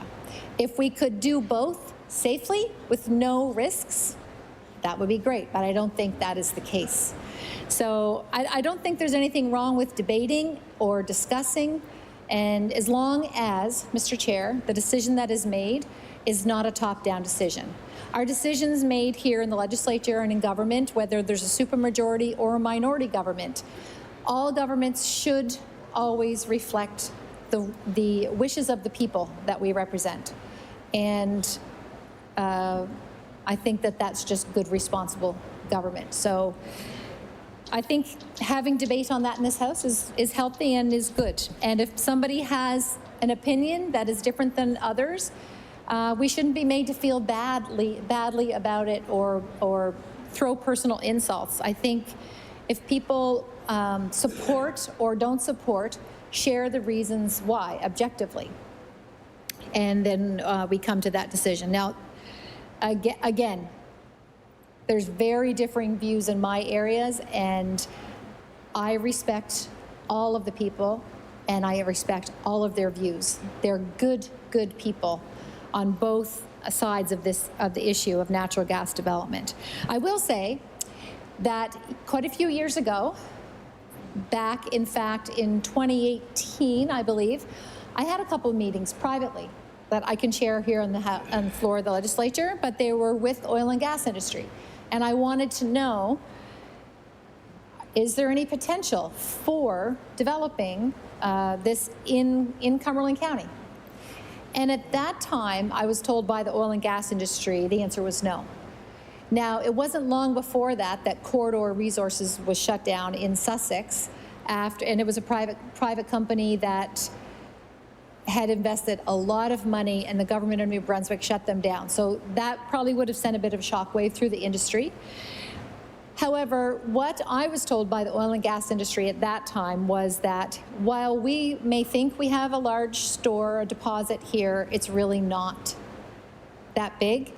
And that if there was potential for it to be developed, the companies would be coming to us asking, and that wasn't the case. So that was at that time. Things may have changed between then and now, but that's what I was told at that time, Mr. Chair. So I want to just go through the bill a little bit. Again, I was hoping maybe the House Leader would adjourn so we could all go home. We were told that maybe we were going to be done at 10 o'clock tonight, a little early, but maybe not. So, Mr. Chair, this bill, let me find the right notes here.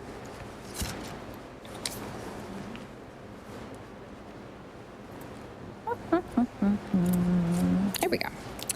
Okay, I have some prepared notes, so I'll go through those now. So, Mr. Chair, this legislation, Bill 193, does have the potential to reshape how Nova Scotia develops its energy resources, how emerging industries are regulated, and how electricity planning will be governed here in the province for years to come. This is why the bill deserves careful scrutiny, and I believe the government should be open to amending the bill to make it stronger.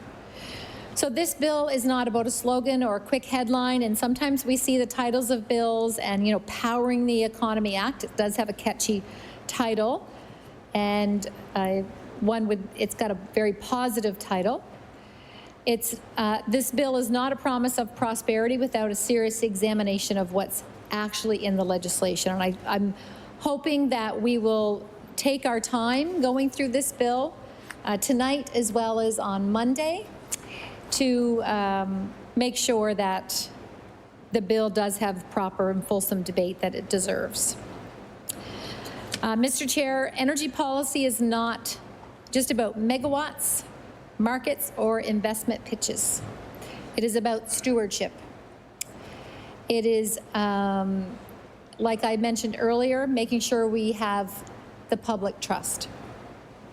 It's about whether the people of Nova Scotia can have confidence that the development of their resources is being managed openly, carefully, and in the public interest.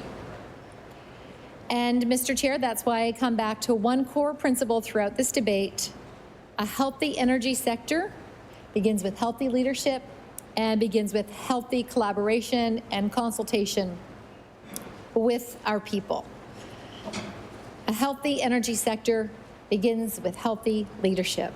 And healthy leadership means transparency. Healthy leadership means accountability. And we've talked a lot about that in this House, especially on the budget. Mr. Chair, healthy leadership means that when governments make decisions about their natural resources, Nova Scotians understand what is being done, why it is being done, and who will benefit. And I will say one of the reasons why there's a lot of concerns with resource development in our area by those that have concerns is I would say more than half of our people do not have municipal water. They have private wells, and many of them already have water that has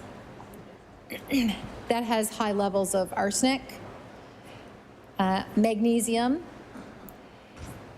and a lot of times they already have to go through that treatment. So people are right now already very much aware of the water supply and concerns with that up in our area.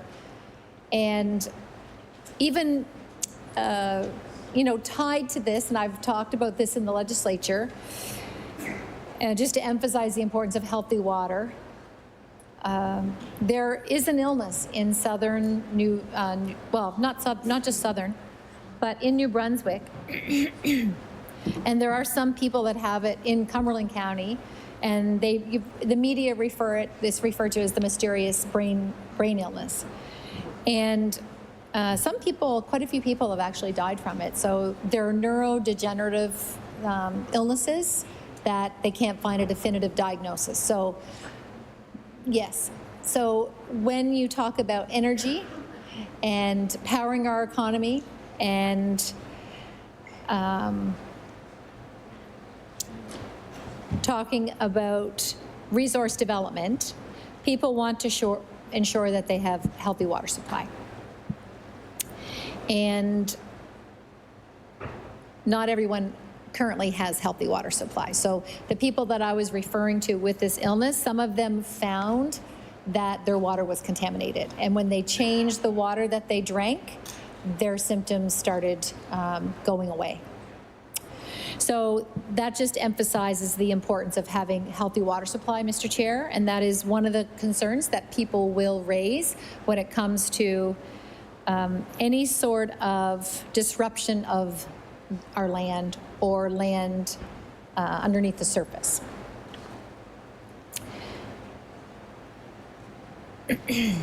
This bill also expands authority, creates financial arrangements, it shifts governance, and possibly could expose Nova Scotians to risk. If this legislature is being asked to support the principle of this legislation, then Nova Scotians deserve clear explanations of what is entailed. So I would say, Mr. Chair, that the principle of this bill is not immediate affordability like people are actually looking for. It's not immediate rate relief, which is what people are looking for here in Nova Scotia. It's not direct help for families trying to manage their high power bills, like I mentioned at the very beginning of my opening remarks. This bill is really about something else. So a lot of times I think if people read the title, Powering the Economy Act, and knew it was about energy, they may think, oh, okay, how is this going to directly help my power bills?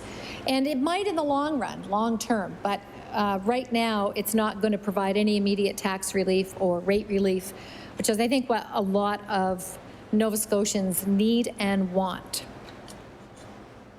The principle of this bill really is about future positioning, I believe, Mr. Chair, after reading through the bill.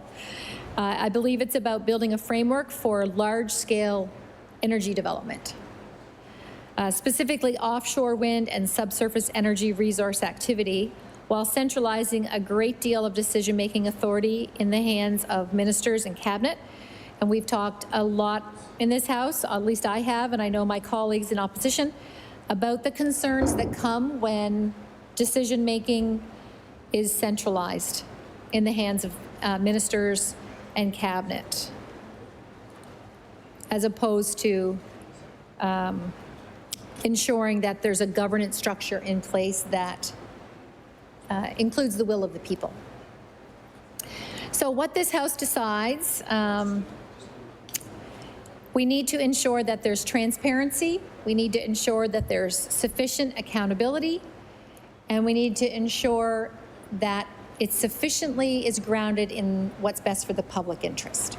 Regardless of what my opinion is, or the Premier's opinion, or individual MLAs, it's really what the public wants, people that we represent, and it's important that this, all legislation, but this bill in particular, because what this bill will do is going to have a very significant impact on the future of Nova Scotian, positively or negatively.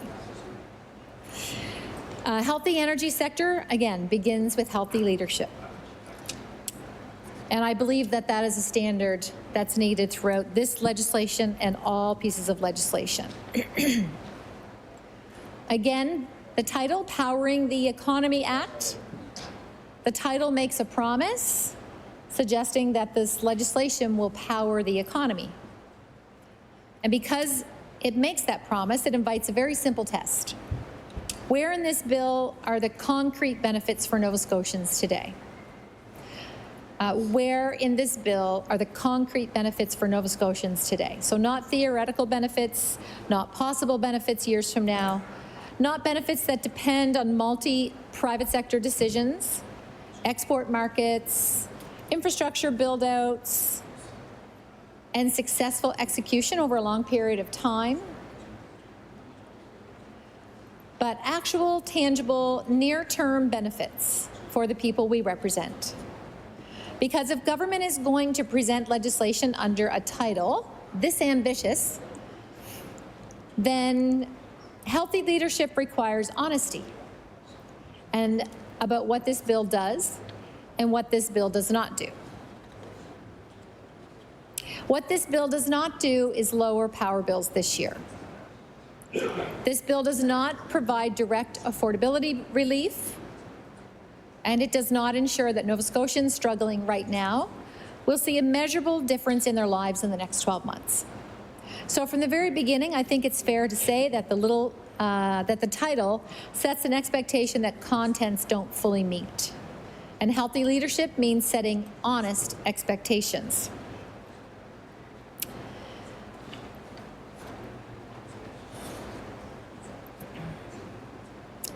This bill creates a legal foundation for the licensing, financial, and administrative authority the minister will later exercise. And whenever a bill starts by defining its terms broadly, the legislature has a duty to pay close attention to how much power those terms ultimately unlock. And as I'm reading my notes, Mr. Chair, at 10:20 on Friday night, I'm just remembering that the chair is also the ministerial assistant for the Department of Energy. So I'm sure the chair is much more of an expert on this than I am, but I'm do my best to analyze this bill and share some remarks based on what I've heard from people.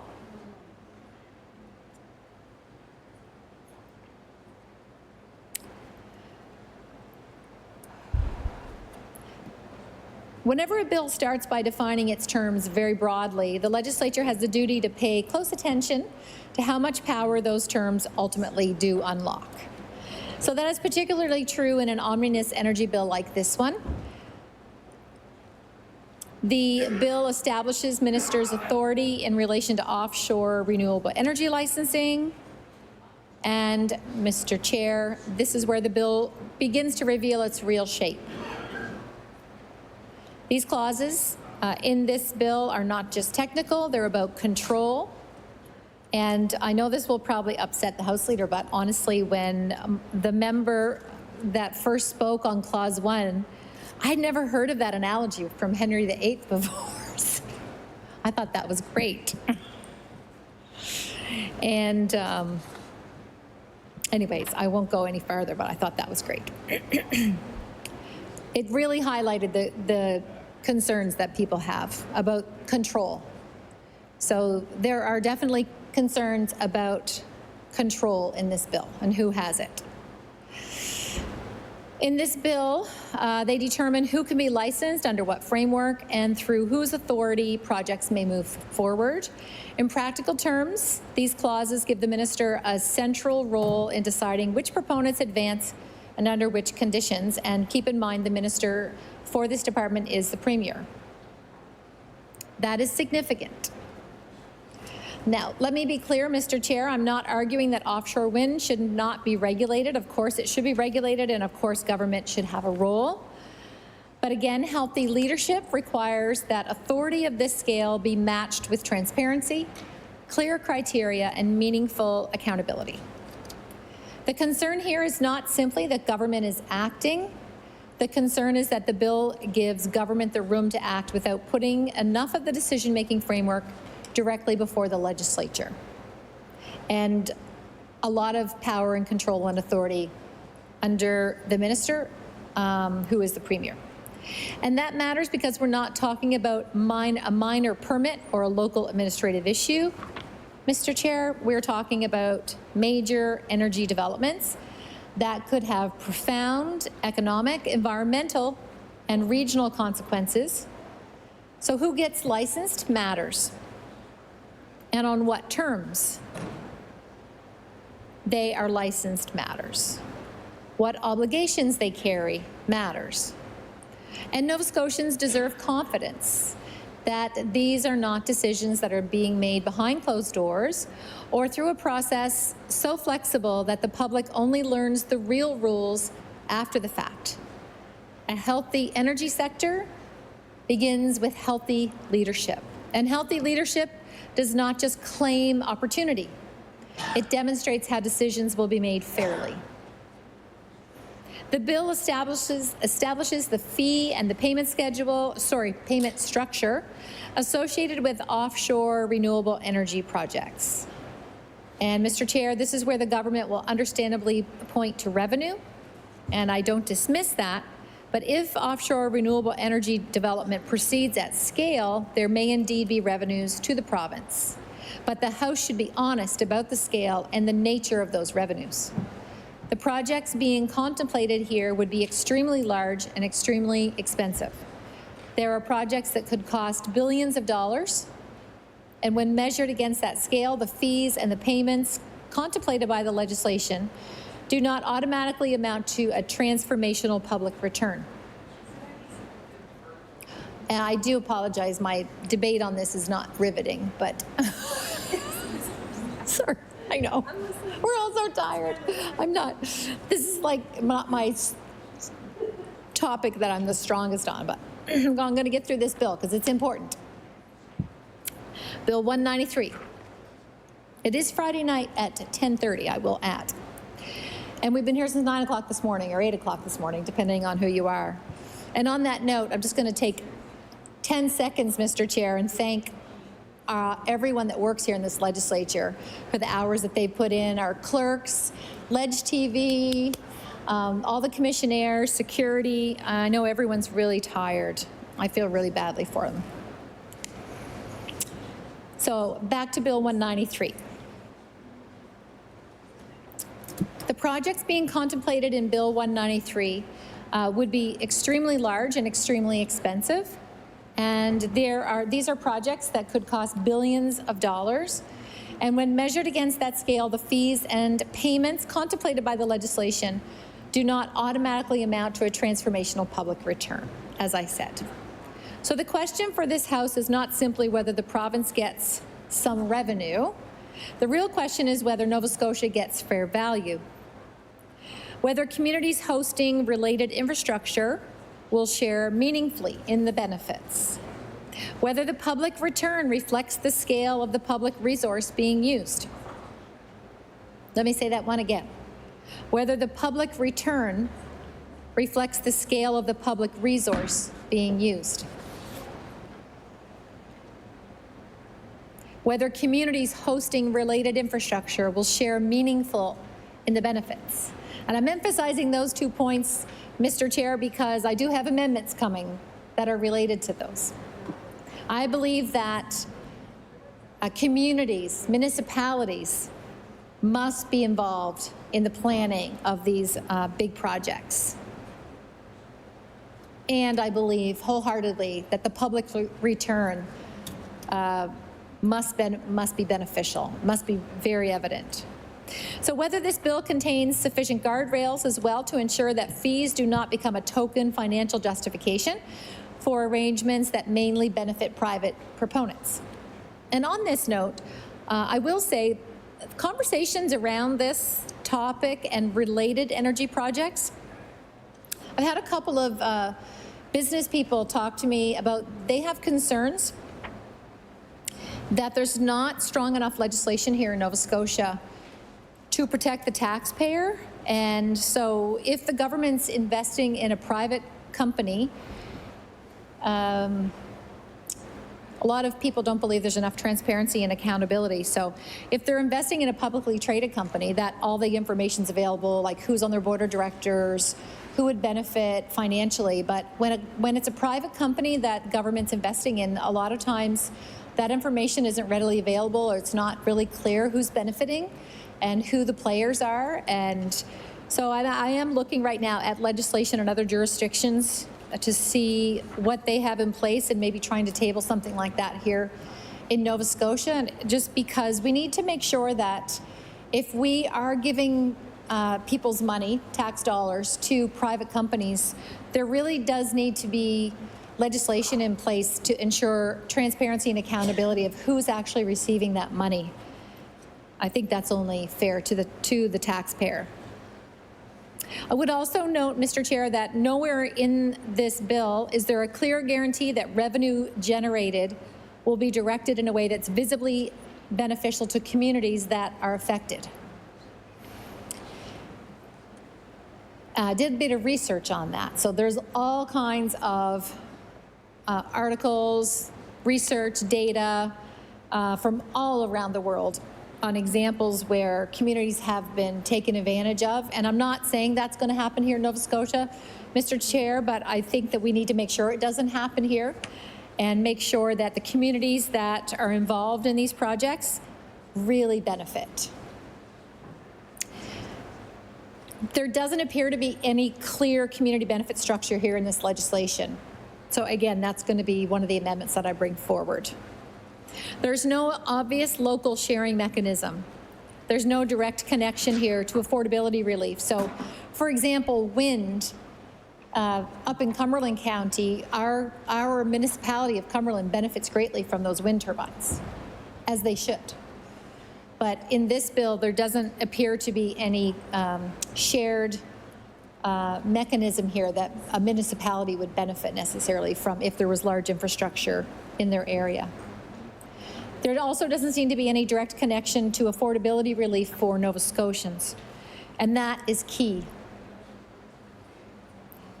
One of the things that I would say would be a common theme that I hear from Nova Scotians is that they're not opposed to, say, another wind farm or another turbines being put up, but they want that energy to benefit domestically first. They want that energy to benefit Nova Scotians. They want to see a reduction in their electricity rates. They want to see it benefit them before it's benefiting someone in another country.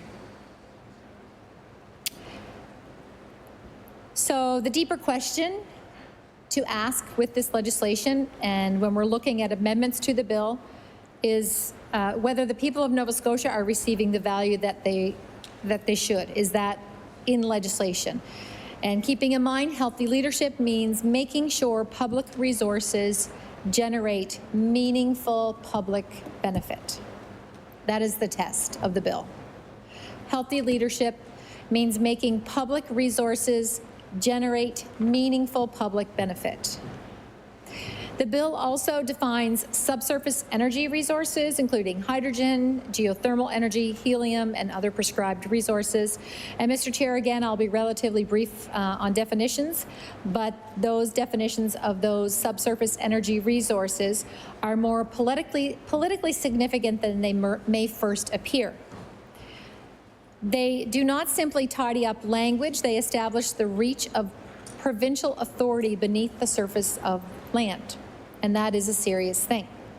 So these clauses widen the field of what may be regulated, what may be explored, and what potentially may be developed under provincial authority.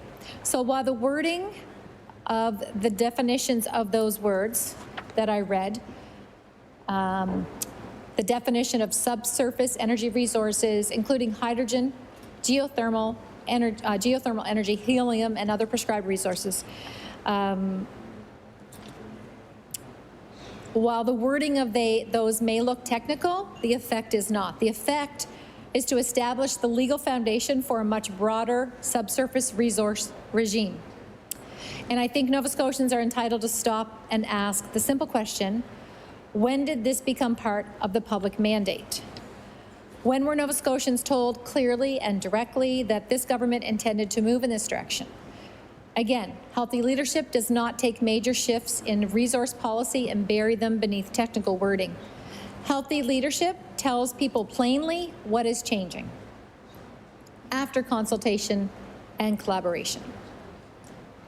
This bill, 193, oh gosh, there's only 3 minutes left. Let me get through it all. This bill authorizes the minister to issue licenses for the exploration and development of subsurface energy resources. And this is one of the most important sections of the bill. Here we move from definitions to power. These clauses create the machinery by which exploration and development may proceed. And once again, the pattern is familiar. Authority is concentrated in the minister, and the minister is the premier, no one else. He unilaterally can make these decisions based on this legislation. Licenses will be issued, development will proceed, and this bill should not replace the weight put on the rights and the protections of the people who will be affected. Where in this bill does it show that there is an explicit requirement for landowner consent? Where is the clear compensation framework for people? Where is the protection for rural communities who may find themselves living above resources the government has decided they strategically want? These are not side questions, Mr. Chair. They are central questions, and they matter especially when Nova Scotia has already lived through very significant public debate, as I mentioned earlier, on fracking, on subsurface development, and the balance between resource extraction and community consent. And I've already talked about my own position and my own experience, in the years leading up to this. And I would say my constituents have made sure I know their position. As I mentioned, it's pretty evenly divided, and I respect people on all sides of the issue.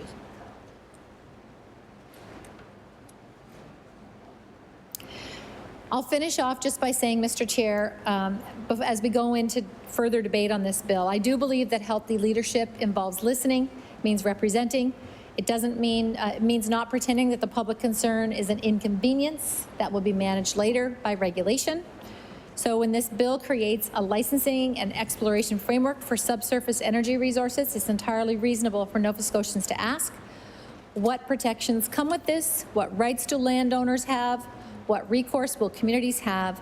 And why is the bill stronger on ministerial authority than it is on public safeguards? Mr. Chair, because healthy energy sector begins with healthy leadership, and healthy leadership does not ask rural Nova Scotians to trust first and find out the details later.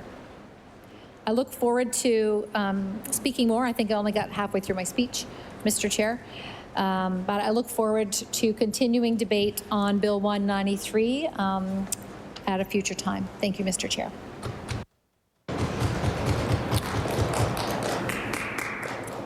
Shall Clause 1 carry? Carry. Shall Clause 2 carry? Oh, sorry. I recognize the Honourable Member for Dartmouth North.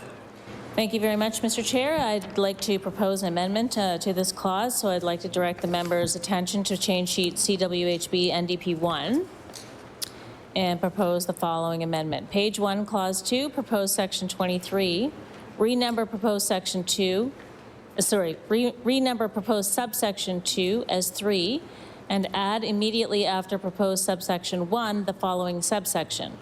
2, a person who sells or supplies electricity to a customer shall comply with the renewable electricity standards set out in the regulations. So, Mr. Chair, as I mentioned in my opening or my Clause 1 debate, the bill is trying to change who is responsible for meeting the province's renewable energy targets of 80% renewable energy by 2030 from Nova Scotia, taking the responsibility from Nova Scotia Power and putting it to the IESO.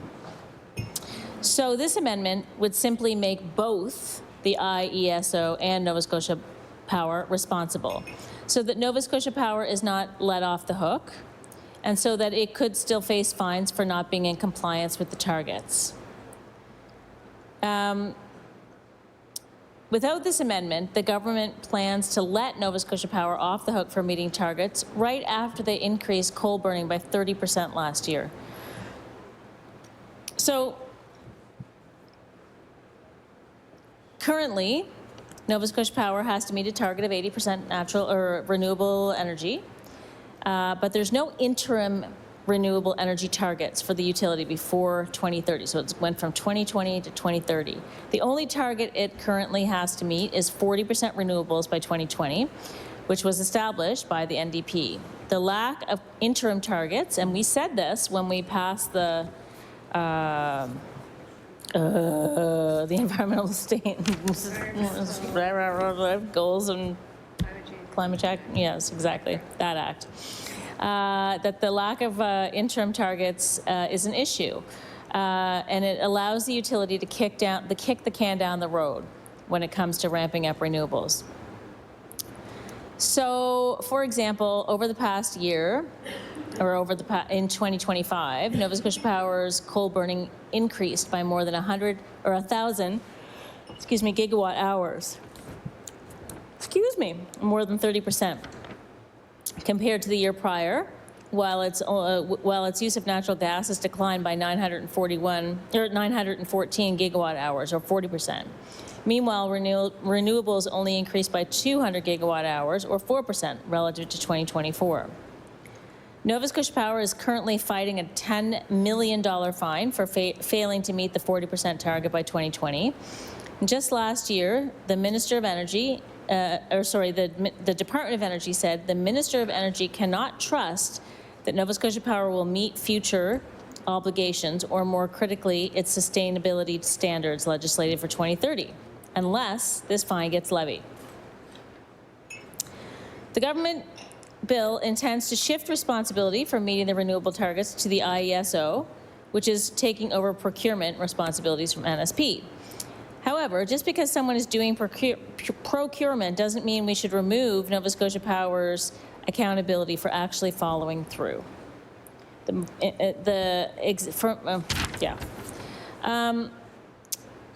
So I guess I would like to just pose these questions. The previous Minister of Energy told the Energy Board that levying a fine on Nova Scotia Power for missing renewable energy targets was crucial to actually achieving them, because the utility couldn't be trusted. Now, who will be held accountable when Nova Scotia Power fails to meet these targets again? How can the IESO be held accountable? The bill extends the deadline to set up the IESO from 2026 to 2028.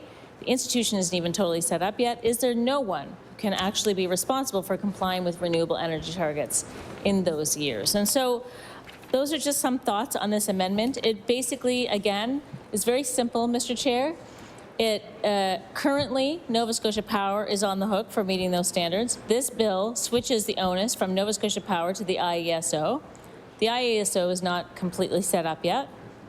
Leaves Nova Scotia off the hook, and it leaves no one really responsible for meeting those targets. And so all that this amendment would do is to have Nova Scotia Power and the IESO share the responsibility for meeting those targets and and be accountable for meeting those targets. So I really hope that this is an amendment that my colleagues can see as sensible, and I hope they'll support it. Thank you.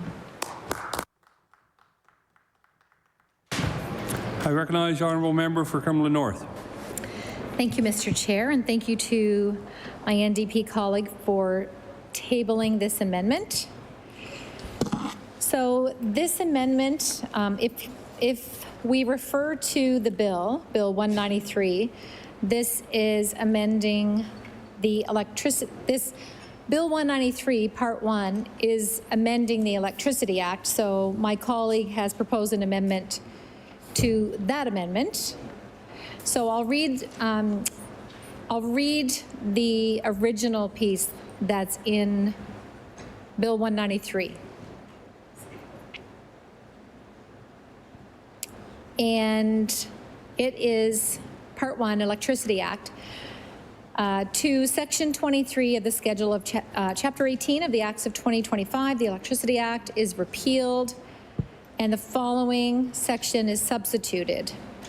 So as my colleague mentioned, what's there now is 23, the IESO shall comply with the renewable electricity targets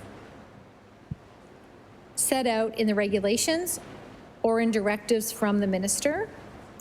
2, the minister shall issue directives to IESO or make regulations respecting renewable electricity targets, including A, requiring that a minimum amount of electricity supplied to customers of a public utility is produced from renewable sources, and B, reporting requirements. So this amendment is renumbering proposed subsection 2 and 3 and adding immediately after proposed subsection 1 the following section. A person who sells or supplies electricity to a customer shall comply with the renewable electricity standards set out in regulations. So, Mr. Chair, I stand in support of my colleague with this amendment. Certainly, my colleagues in the NDP have spoke very strongly about energy now and in the past. And this amendment makes sense to me, Mr. Chair, and for that reason, I will support it. Thank you, Mr. Chair.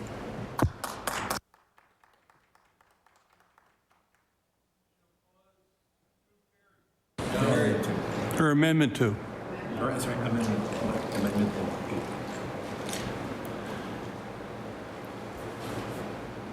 Yeah, shall Amendment NDP 1 carry? No. I reckon, oh, yeah. The amendment is defeated. I recognize the honourable member for Dartmouth North. Okay. Thank you very much, Mr. Chair. We'll try again here. What's that? Yeah. So I'd like to introduce another amendment, CWHB NDP 2.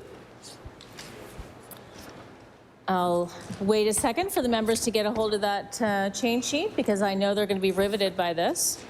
No, I know you have it, but I wanted you to have it in your hands and follow along because it's really important that you know exactly what we're talking about. So I'll read the amendment. So page 1, clause 2, delete section the second time that it appears and substitute sections. Page 1, clause 2, add immediately after proposed section 23 the following sections. 23A, in sections 23B to 23E, load serving entity means A, Nova Scotia Power Incorporated, B, a municipal electric utility that purchases any or all of its electricity supply from a supplier other than Nova Scotia Power Incorporated, or C, an independent electricity producer that exports electricity. 23B1, notwithstanding Section 23, beginning with the 2027 calendar year, A, each load-serving entity shall supply its customers with renewable energy in a percentage equal to or greater than the renewable electricity standard established under subsection 2 for that calendar year. And B, the IESO shall issue procurements and plan the electricity system to ensure that load-serving entities are capable of meeting compliance with the renewable electricity standard established under subsection 2 for that calendar year. 2, the renewable electricity standard for each calendar year is A, for 2027, 63%, B, for 2028, 70%, C, for 2029, 75%, and D, for 2030 and each subsequent calendar year, 80%. 23C, the Nova Scotia Energy Board may not permit a load-serving entity to recover from its customers, directly or indirectly, any costs incurred in complying with A, the Greenhouse Gas Pollution Pricing Act, that's the Canadian Act, or the out-based priced system regulations made under that Act, or B, any of the following regulations made under the Environment Act. B1, the output-based pricing system registration and opt-in regulations, and B2, the output-based pricing system reporting and compliance regulations. B3, the output-based pricing system reporting and compliance standard adoption regulations. And B4, any other regulations respecting the output-based pricing system. 23D, 1, a reduction in Nova Scotia Power Incorporated's revenue requirement as a result of the operation of Section 23C must be allocated entirely as a reduction to the revenue requirement attributable to the domestic service residential customer class. 2, an allocation under subsection 1 must be provided as a reduction in energy rates equivalent to the value of compliance costs attributable to the regulations made under the Greenhouse Gas Pollution Pricing Act, Canada, and the regulations respecting the output-based pricing system made under the Environment Act. 23E. Stay with me now, folks. Stay with me. A load-serving entity that contravenes Section 23B or 23D is guilty of an offense and liable on summary conviction to a fine of not more than the greater of $25 million or 1/3 of the load-serving entity's return on equity as calculated by the Nova Scotia Energy Board for the calendar year in which the violation occurred. So, what does that all mean? I'm going to tell you. Okay, great. Well, essentially, in the opening comments that I made, there were some, I made some references to worrying about the fact that we don't have interim targets for our clean energy goals, the renewables, 80% renewables by 2030. We had a goal of a certain amount by 2020, and we have a new goal of 2030, but there's nothing in between. So part of that is to replace no goals and add in a yearly goal. So that's an incremental step so that we can make sure that Nova Scotia Power and any other entities that are supplying power to us will meet their goals. So it essentially, the whole entire amendment basically not replaces, but inserts the NDP's an act respecting the Clean Energy Transition and Electricity Affordability Act into this bill to make sure that we are meeting our targets and to make sure a couple of other things. So the bill makes Nova Scotia Power pay their own taxes on their own pollution by disallowing them from passing the cost of the industrial carbon tax onto ratepayers. So all of the stuff that I was saying about the output-based pricing system, all of that stuff, Clause 23C, that's what that does. So it is kind of crazy that we allow Nova Scotia Power to pass on that tax onto residential ratepayers. So this bill would disallow that. Secondly, it's about a simple principle. Your power bill shouldn't include Nova Scotia. Well, I just said that. Nova Scotia Power should be paying their own taxes on their own pollution, and it's wrong for them to be billing the ratepayers for a tax that they should be paying. Power bills are already too high, and this government keeps letting them get higher. Families are paying hundreds more each year just to keep the lights on, and instead of protecting people, this government is allowing costs that belong to shareholders, to be quietly folded into monthly power bills. It's a choice that this government is making, and we don't have to have it this way. It's happening on our watch. We just saw a rate increase from Nova Scotia Power, or from the IESO, and that means that everyone in the province's power bills are going to go up again next year and the year after, and not by small amounts.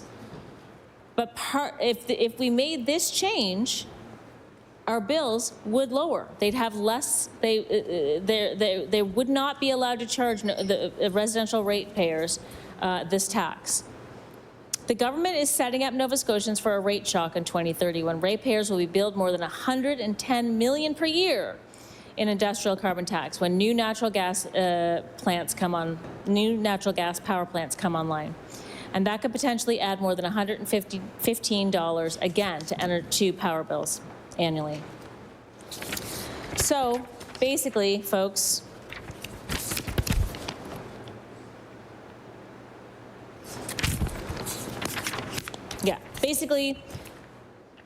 it's a long amendment to say that we need to make these little changes, and I think they make sense for Nova Scotians. I'm surprised that the government is not interested in making these changes. And so I really hope that the government will pass this amendment. And I will say, just before I sit down, when I was debating Clause 1, the government House Leader stood up and also debated Clause 1 and made some comments that were simply not true. And so I just want to say that the truth is that if the government House Leader had come outside to the rallies that have been outside, talking about affordability and talking about, all of the issues that people came rallying for, and talked to the people, they would have understood what those rallies were for. And therefore, he probably wouldn't have accused the NDP of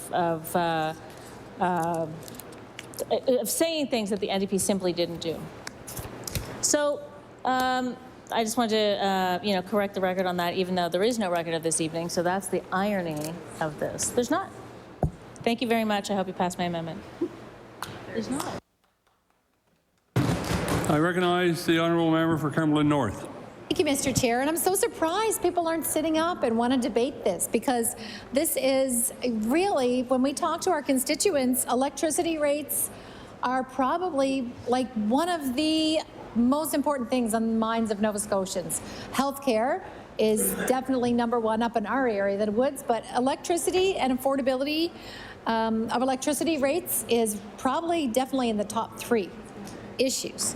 So I would love to hear from the government what their thoughts are on this. If there's a reason why they're going to vote against this, why don't we actually have a fulsome debate and share us the reasons why, like rather than just vote against it, tell us the reasons why. I'm going to share with my colleagues, I just have a couple of comments on it. And I don't know, just as being a former business owner, expenses and costs always get passed on to the customer. It's just the way business works. So what I would say might be a better solution, which we have no control over here in this House, is to get rid of the industrial carbon tax. And I realize that's a federal issue, but Prime Minister Carney was here today, and as soon as he got into power, he got rid of the carbon tax, the consumer carbon tax, but he left on the industrial carbon tax. And the reality is most Canadians didn't even know it existed. It's really only the industrial larger companies that really know about it. And every single one of them, including Nova Scotia Power, pass that carbon tax on to the consumer. That's the way business works. Every time there's an expense, including the tolls on the highway and the potential new toll proposed in New Brunswick, every truck that goes through that's hauling goods and products that has to pay that extra tax, toll, tariff, whatever you want to call it, every single one of them are going to pass that expense on to the customer. That's what happens. And our gas tax is no different. Here in Nova Scotia, when you look at what makes up the price of gas, and you look at all the components of the price of the fuel, the excise tax, the federal excise tax, the provincial motor fuel tax, the transportation portion, and the retail portion, all that gets passed on to the consumer. So this amendment to say the industrial carbon tax shouldn't get passed on to the taxpayers, I guess maybe I'm being cynical, say to my colleague, but I just figure that even with this piece of legislation, probably the company would still find a way to pass the expense on to the taxpayer, because that's what they do. And when my colleague was sharing about her bill too, it made me think of, I'm not saying this is my opinion, but I've actually had taxpayers upset about the Efficiency Nova Scotia tax on their power bill, saying, I don't, like, just because other people choose to use those services, why should I have to pay for it? Why should I have to pay for that extra price on my power bill? I'm not saying that's my opinion, but I have had constituents share that with me. So it's something that the government has decided to create this program, and we have efficiency services, but all ratepayers pay for it. The costs are added onto our power bills. Nothing is free, as they say, right? Nothing is free. I really do like the spirit of this amendment, though I will say to my colleague, I think that this amendment to the bill would add something to the bill that is currently not there. And in my opening remarks on Clause 1, Mr. Chair, I did talk about the title of the bill, Powering the Economy Act. And when people hear that there's an energy bill before the House, I think a lot of Nova Scotians would make the assumption that it would have something to do with lowering their electricity rates, which the bill does not do. But this amendment that our NDP colleagues did put forth would in fact do that. Although I'm trusting that it's late. It's, what time is it now? 10:57. So it's this is a heavy topic if this is not your area of expertise, I will say. 23C, the Nova Scotia Energy Board may not permit a load-serving entity to recover from its customers, directly or indirectly, any costs incurred in complying with the Greenhouse Gas Pollution Pricing Act or output-based pricing system regulations made under that act, or any of the following regulations under the Environment Act. And there's a lot of legislation around meeting regulations in the Environment Act, and the reality is, unless there is legislation like this put in place, those costs are always going to get downloaded to the customer, sadly. I mean, when I had a business, if my electricity rates went up and all my expenses added up, you have to, in order to stay in business, your revenue has to total more than your expenses, or you don't stay in business for very long.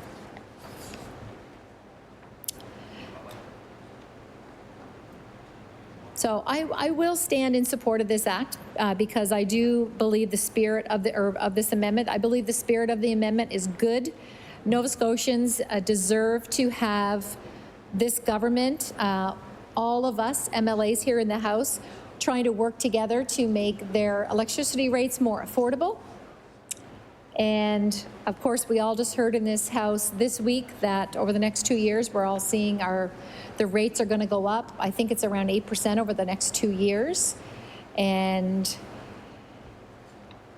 you know, again, I'm not an expert in electricity legislation, Mr. Chair, but from what I do understand and what I've read, the Minister of Energy, who is now the Premier, does have the power to bring legislation before this House that could, in fact, regulate the return on equity, change the guaranteed rate of return that Nova Scotia Power currently exists. And when I'm hearing from my constituents on the affordability of, or lack of affordability of their electricity rates, they expect us to do something in this House to help them. And that could be legislation. So I do appreciate my colleagues bringing this amendment forward with an attempt to try to do just that for the people of Nova Scotia. So therefore, I do stand in support of this amendment. Thank you, Mr. Chair.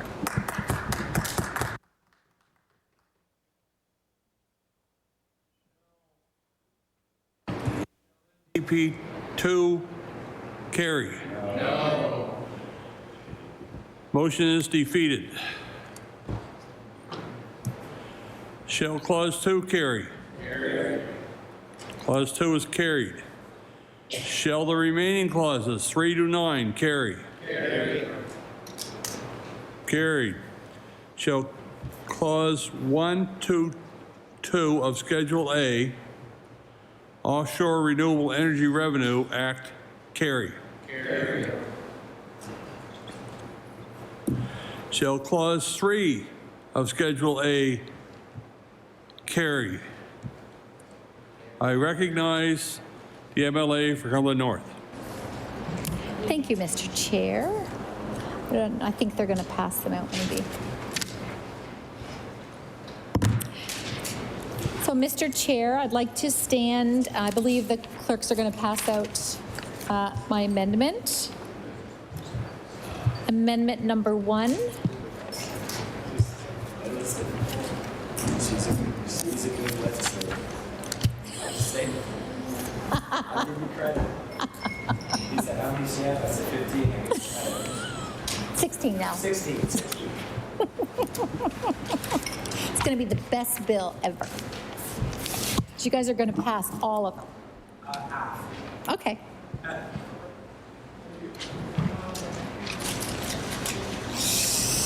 Let me see.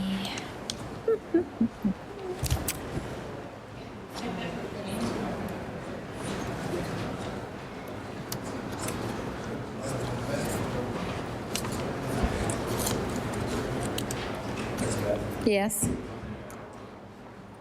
No.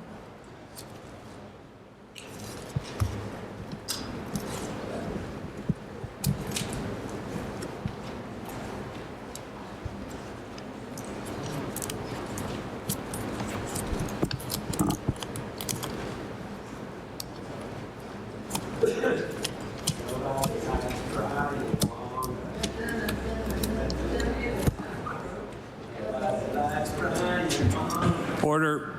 We're not going to recess here, but we are going to take just a moment just to give the pages an opportunity to get the sheets handed out.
I recognize the honourable member for Cumberland North. Thank you, Mr. Chair. This is very exciting. 11:06. Mr. Chair, I would like to propose an amendment to Bill 193, Powering the Economy Act. So this first amendment is, if anyone wants to look at their bill, this first amendment is on page 3, Schedule A. I'm just going to go there myself. And after clause 3, on page 3, so I'm not deleting anything, I'm just adding. So right now, clause 3 says, a person who submits a bid for a submerged land license under the Accord Act shall pay the amount determined under the regulations. And what I am proposing, Mr. Chair, is that I would add immediately after that clause, the following clause. 4.1, the minister shall not accept a bid for submerged land license or permit the issuance of a submerged land license under the Accord Act unless the bidder or holder has provided financial security in the form and amount required by the minister in accordance with the regulations. 2, the financial security required under subsection 1 must be sufficient to secure the payment of all amounts payable under this act and any prescribed decommissioning, remediation, or other obligations.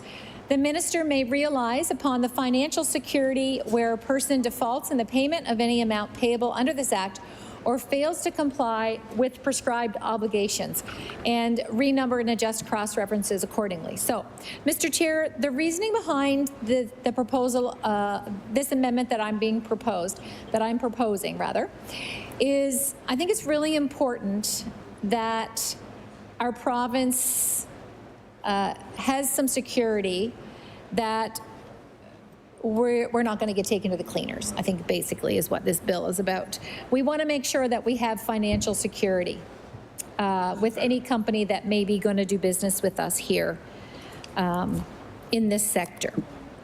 So I'll just read some of my notes to share with you why I think we should pass this amendment in Bill 193. So when I look at this section of the bill, what stands out to me is not what is written, but rather what is missing. So this bill would give the minister, who is the premier, the authority to accept bids. It also will give the minister, who is the premier, the authority to issue licenses, and it opens the door to large-scale offshore development. But nowhere in this section is there a clear, firm requirement that a company must demonstrate its financial capacity before the rights are granted. So I do believe, Mr. Chair, that that is a gap and that this amendment would address that gap. Because what this amendment does is it's very straightforward. It says that before a bid is accepted, before a submerged land license is issued, the proponent must provide financial security. So they can't provide it later, not if something goes wrong, but rather upfront. And that matters to Nova Scotians, Mr. Chair, so that there's security. Because once a license is issued, once rights are granted, the balance of power shifts, and at that point, the province is no longer deciding whether a project should proceed. It's managing a project that's already in motion, and if something goes wrong at that stage, our options are much more limited. So this amendment that I'm proposing, Amendment 1, would change that. It would ensure that before we say yes, before we move forward, before we grant access to public resources, we have already secured protection for Nova Scotians. And that is where financial security is. It's in protection for Nova Scotians. We've seen too many projects come and go, and I believe the House Leader even referenced one from years ago in Trenton. And I will be honest, I don't know the details of that project, but from what I heard the member share, it wasn't a good business model for Nova Scotians, for the taxpayers. So this amendment would provide protection for unpaid fees, unfinished projects, environmental remediation, and decommissioning costs. And decommissioning costs are a big one Mr. Chair, even wind turbines, we think a lot of them have a lifespan of around 25 years, and when you're first putting them up, you think that's a long time, and it's really not. Before you know it, 25 years are up, and the company's gone bankrupt, and municipalities are left with trying to find a way to deal with these massive pieces of equipment. So, Mr. Chair, these are not minor concerns when we're looking at if there are unpaid fees. We saw that in Newfoundland just recently. If we see unfinished projects, what happens? This was not energy related, and it wasn't public sector, but I remember years ago meeting a businessman who turned senator, and he was part of a project. Some people in the House might be familiar with it. And it was along the South Shore. I'm trying to think of the name of it. Aspartagan Spa. And basically it was an unfinished project. And it eventually got demolished. But they got it half built. They got the outside structure built. And I don't know all the details. The senator did tell me some of them, but basically, the partner that were from Germany and him, things didn't work out, and it was an unfinished project and left. It was really sad, actually. I owned a spa at the time and convinced my husband to take me to the property. We got permission from the real estate company, and we went, and our kids were with us. We ran around the property, looked inside, looked at the windows, and looked at the possibility of purchasing that unfinished project. My poor husband. But thankfully, we didn't do that. But the reality is, these big projects, Mr. Chair, whether it's in energy or other sectors, they can be a major problem. And we don't want to, we want to ensure that the taxpayer is protected here in Nova Scotia. Offshore development is complex, and it's expensive, and it's long-term, and it doesn't always go according to plan. We've seen that. We are seeing that in Newfoundland and Labrador.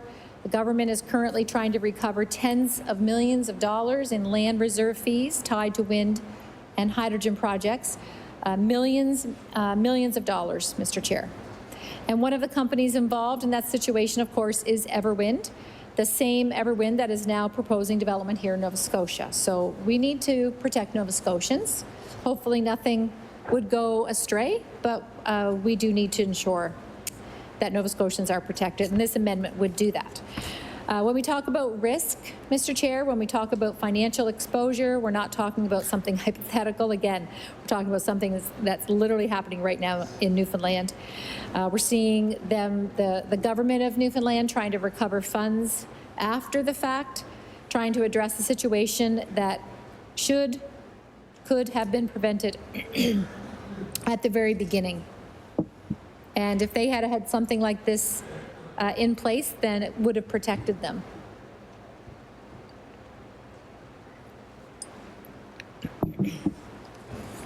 So that's exactly what this amendment is designed to do, protect the taxpayer. It ensures that before a project begins, before rights are granted, the province has something tangible in place, a bond, a guarantee, a financial commitment that can be accessed if obligations are not met by the company. If something like that isn't done, if something like what this amendment is proposing isn't done, then the risk does not disappear, it just shifts, and it shifts onto the people, the taxpayers of Nova Scotia. And that is the reality. If a company fails to follow through, if a project is abandoned, if environmental obligations are not met, the costs do not simply go away. Somebody is going to pay for it, and it would probably be the taxpayers. And taxpayers of this province should not have to do that and simply can't afford to do that. We know that right now. Without this amendment, there's a very real risk that someone becomes the taxpayer, and that is not responsible policy. That is not responsible governance. So this amendment also does something important in terms of setting expectations. It makes it clear that Nova Scotia is open for development, but that we expect the development to be backed by real financial capacity. So this amendment would not stop a project. It would not discourage investment, but it would ensure that that the companies moving forward are serious, that they're prepared, and that they have the capacity to fulfill the commitment of what they're proposing. If a company is prepared to invest in offshore development, and if they are prepared to take on a project of this scale, then it is not unreasonable to expect that they can provide financial security to stand behind it. It's not a barrier, it's a basic standard. And that is a standard that protects Nova Scotians. So we need to make sure that the minister responsible for this bill, the Premier, we know that he likes to go fast, but we need to make sure that we don't go so fast that we put Nova Scotians at risk and have a liability that we can't afford. This amendment, Mr. Chair, also ensures that if a company defaults, which does happen in large companies, in fact, I think the wind turbines at the border, I've actually lost track of how many times they have changed hands.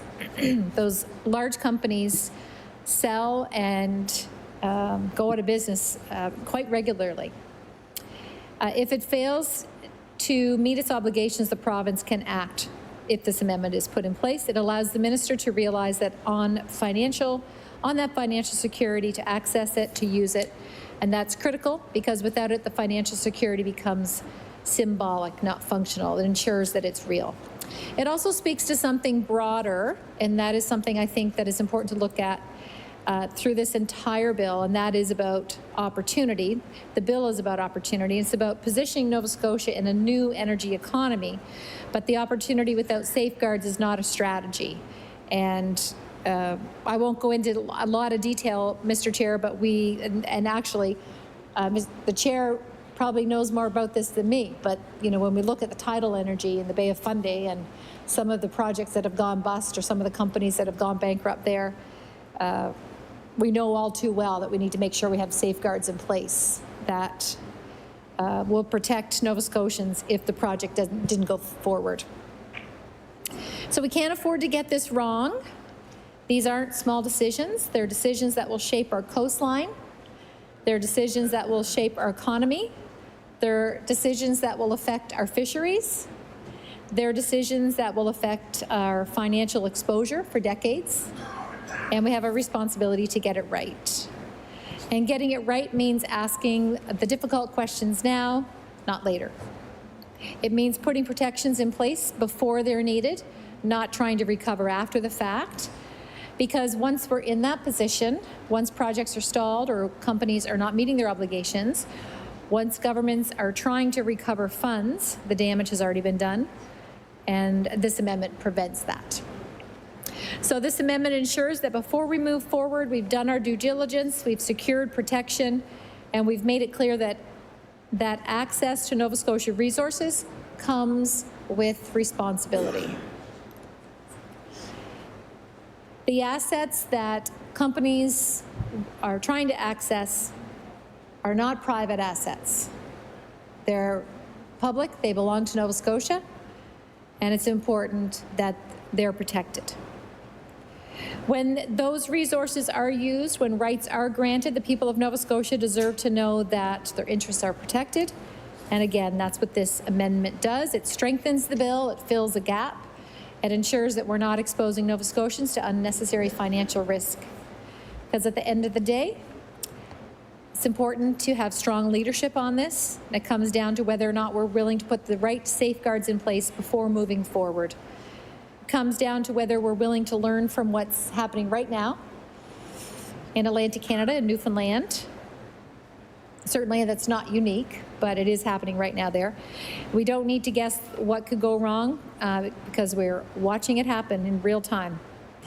And that's why, Mr. Chair, I encourage everyone to vote in favor of this amendment. It ensures that opportunity does not come at the expense of accountability and reflects a principle that should guide every decision that we make in this House, and that is the healthy energy sector should begin with healthy leadership.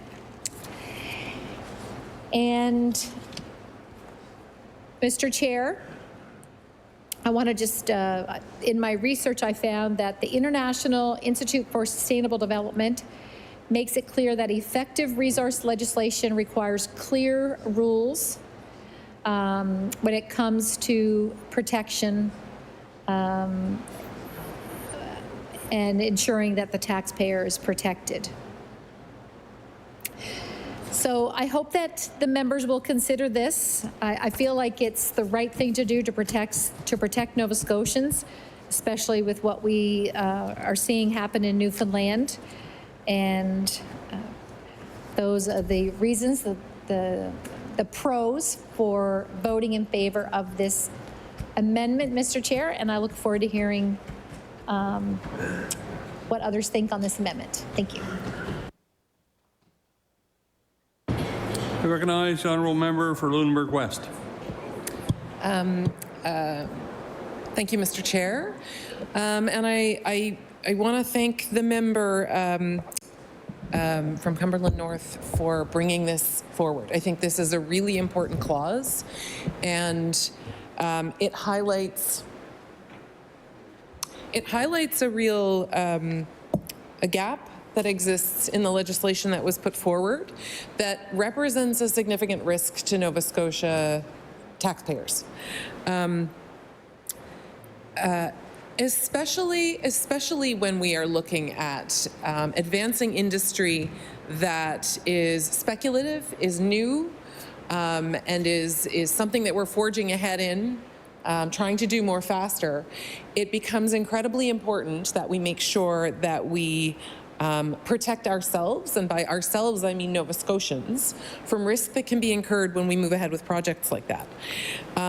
So for that reason, I stand in support of the independent member's first amendment on Bill 193, the Powering the Economy Act. And this in particular, it's quite succinct. It fits in nicely with the bill that's proposed, but what it does is it offers a protection of financial security in relation to bids that are being put forward for submerged land licenses or permits. The issuing of the submerged land license under the Accord Act, unless, I don't think I said this, but it's late at night, so I might have said this at the beginning of the sentence, unless financial security has been provided in the form and amount required by the minister in accordance with the regulations. And so I like a few things about this. I like that there's an express requirement for security, financial security to be provided. That is very important. I think, these sorts of deals are done by government with incredibly savvy developers and investors and folks who are well versed in and successful at moving risk, avoiding risk, and ensuring risk is taken on by someone else. And that's not a criticism. That is how businesses should need to operate, right? That's how. That is how businesses ensure that they minimize risk to themselves. And so the larger the business, the more resources the business has, the more savvy, the more time the business has spent learning and understanding these practices and developing the resources to do these practices, the better positioned they are. So what I'm saying about that is that the organizations that this bill will position Nova Scotia to develop relationships with are savvy organizations who I have no doubt have policies and practices in place whereby they ensure that they minimize the risk of business deals that they enter into. And so we have to be equally well prepared. Nova Scotia has to be equally well prepared in engaging in negotiations and in undertaking relationships. We need to be on an equal playing field and have an equal footing with the partners that we're looking to work with. And so the question of who bears the risk is a really important question. And it's one that we need to turn our mind to early, and that we need to have robust protections around. And really that's what I see this clause as doing. So it expressly provides that the minister must require financial security. So I love that. It goes on, though, and says, in accordance with the regulations. So that's really important, too. Because the member, when introducing this change, did talk about the significant power. I believe she talked about the significant power and authority that is conferred in this act, in this bill, on the minister. And so, with great power comes great responsibility. With great responsibility, no, I'm misquoting Spider-Man. Doesn't matter. But we need to be sure that when a minister is wielding that kind of power and authority, when the minister does have the ability to make decisions around contractual relationships that have significant financial consequences for Nova Scotia, that there is adequate due diligence done to protect Nova Scotians. And so this not only has a requirement that financial security be provided, but it also has to be done in accordance with regulations. So there is an objective mechanism here to ensure that the security that is provided is commensurate with the risk that Nova Scotians may be being asked to take on. And so then it goes on and it talks exactly about that. The financial security required under subsection 1 must be sufficient to secure the payment of all amounts payable under this act and any prescribed decommissioning, remediation, or other obligations.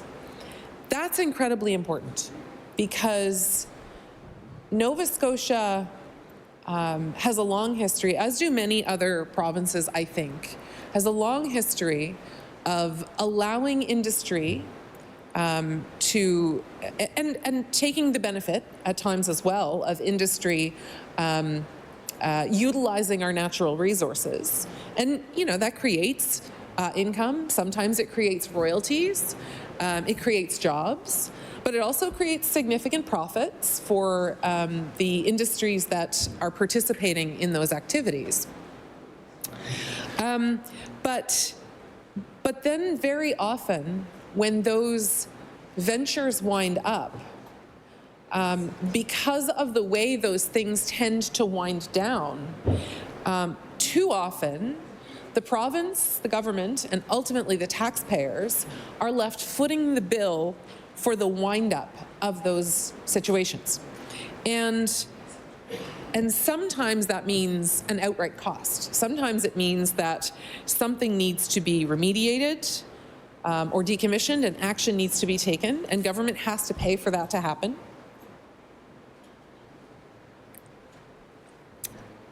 We saw an example of that a while back in Bridgewater with ships that were in rough shape and were docked and were abandoned. And there was a long and involved process of figuring out who's going to pay for that. And I actually don't recall who ended up paying. There is actually a ship owner's insurance fund that will often come in and cover the costs of that. And so but that sat for so long that I'm not sure if that mechanism, I should remember this, but I don't, it's foggy. I'm not sure if that mechanism was utilized. You know, an insurance fund like that is actually one of the best case scenarios for addressing that, because the folks who take on the risk pay into the insurance program and then that covers the cost. I don't know if that actually happened or if government ended up having to kick in that case. In any event, somebody other than the original owner of those ships ended up paying to have them removed and have them removed safely and have them deconstructed. And so somebody who shouldn't have borne that risk and cost ended up doing that.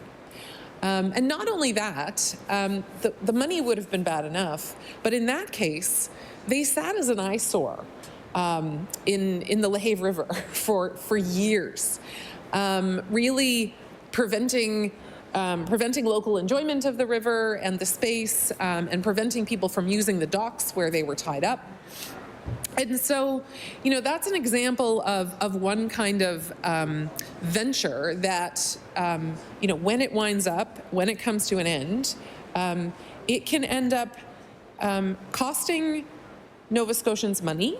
But in addition to that, it has unquantifiable costs associated with restricting land use, or in this case, shoreline use, and being at times an eyesore. I'm talking about a ship right now, but this is equally applicable to projects of the kind that are before us in relation to Bill 193. So I'm talking about a ship, but it is very much the same sort of situation that we might see projects unfolding under this result in. And so there's financial costs that may arise as a result of a project not moving forward or a project winding down. There are costs or inconveniences for Nova Scotians often if land is tied up. Nuisance at times if the result of the project or the result of the project not moving forward or the result of the project winding up is actually that there are toxins or there are harmful aspects to the site that need to be remediated. That can be nuisance. That can also have health implications. And so then we have costs and problems that are borne by Nova Scotians that are in addition to the actual financial costs associated. And then the third clause of this amendment is that the minister may realize upon the financial security where a person defaults in the payment of any amount payable under this act or fails to comply with a prescribed obligation. And so those are all the pieces that we need, right? So it's the authorization and then the requirement that the minister take financial security. It is a mechanism by which we value that security so that we know that the security that the minister does have to seek will cover the possible costs of any decommissioning, remediation, or other obligations. And then the third piece is that the minister may act on that. And if things do fall apart, if things do not go in accordance with plan, that is the provision that allows the minister to take action and recover those funds. So I think it is worthwhile to talk about a few of the examples of situations where these things have happened, because we don't want to just we don't want to be worriers without a cause, right? So is there a good reason to put this in here? I mean, I've got a bit of a risk management background and I have a bit of a risk management mind, so I certainly don't have to be persuaded that this is necessary. But if one is not familiar with these kinds of situations, or if one doesn't have knowledge of situations where these sorts of things have happened before, I guess one might look at this clause and say, well, that's unnecessary. Like, why do we want to scare off investors and developers? Because, maybe this doesn't happen very often. And so I could completely see that as being an objection if someone wasn't familiar with these kinds of situations. And so I think it's worthwhile to spend a little bit of time talking about the kinds of situations and specific situations where these concerns have arisen. And so what's the concern? The concern is that a developer or a licensee who's wanting to move forward with a project backs out, and either backs out and leaves the project undeveloped, or backs out, and even worse, backs out and takes the benefit of money that's already been provided by the province and doesn't pay that back, or maybe works their way through and does take some benefit and confer some benefit to Nova Scotians in the development of the project and in the use of the submerged land license, but then in the wrap-up arranges affairs in such a way, or if things unravel inadvertently in such a way that they don't have the financial means to do the cleanup at the end. And that's that's another way that this can go wrong. And so those are the things that I worry about, and I believe that my colleague is worried about them as well, and she's talked about some of the circumstances that have led her to table this, led her to identify that this is a risk and to table it. But I'd like to just expand upon that list in case there are any others who may still be skeptical that this is a problem that needs fixing. Again, that's a really beautiful lens for our debates and for our discussions. What is the problem that needs fixing? Is there a problem that needs fixing? And does the clause that is in front of us, or the act that is in front of us, address that problem?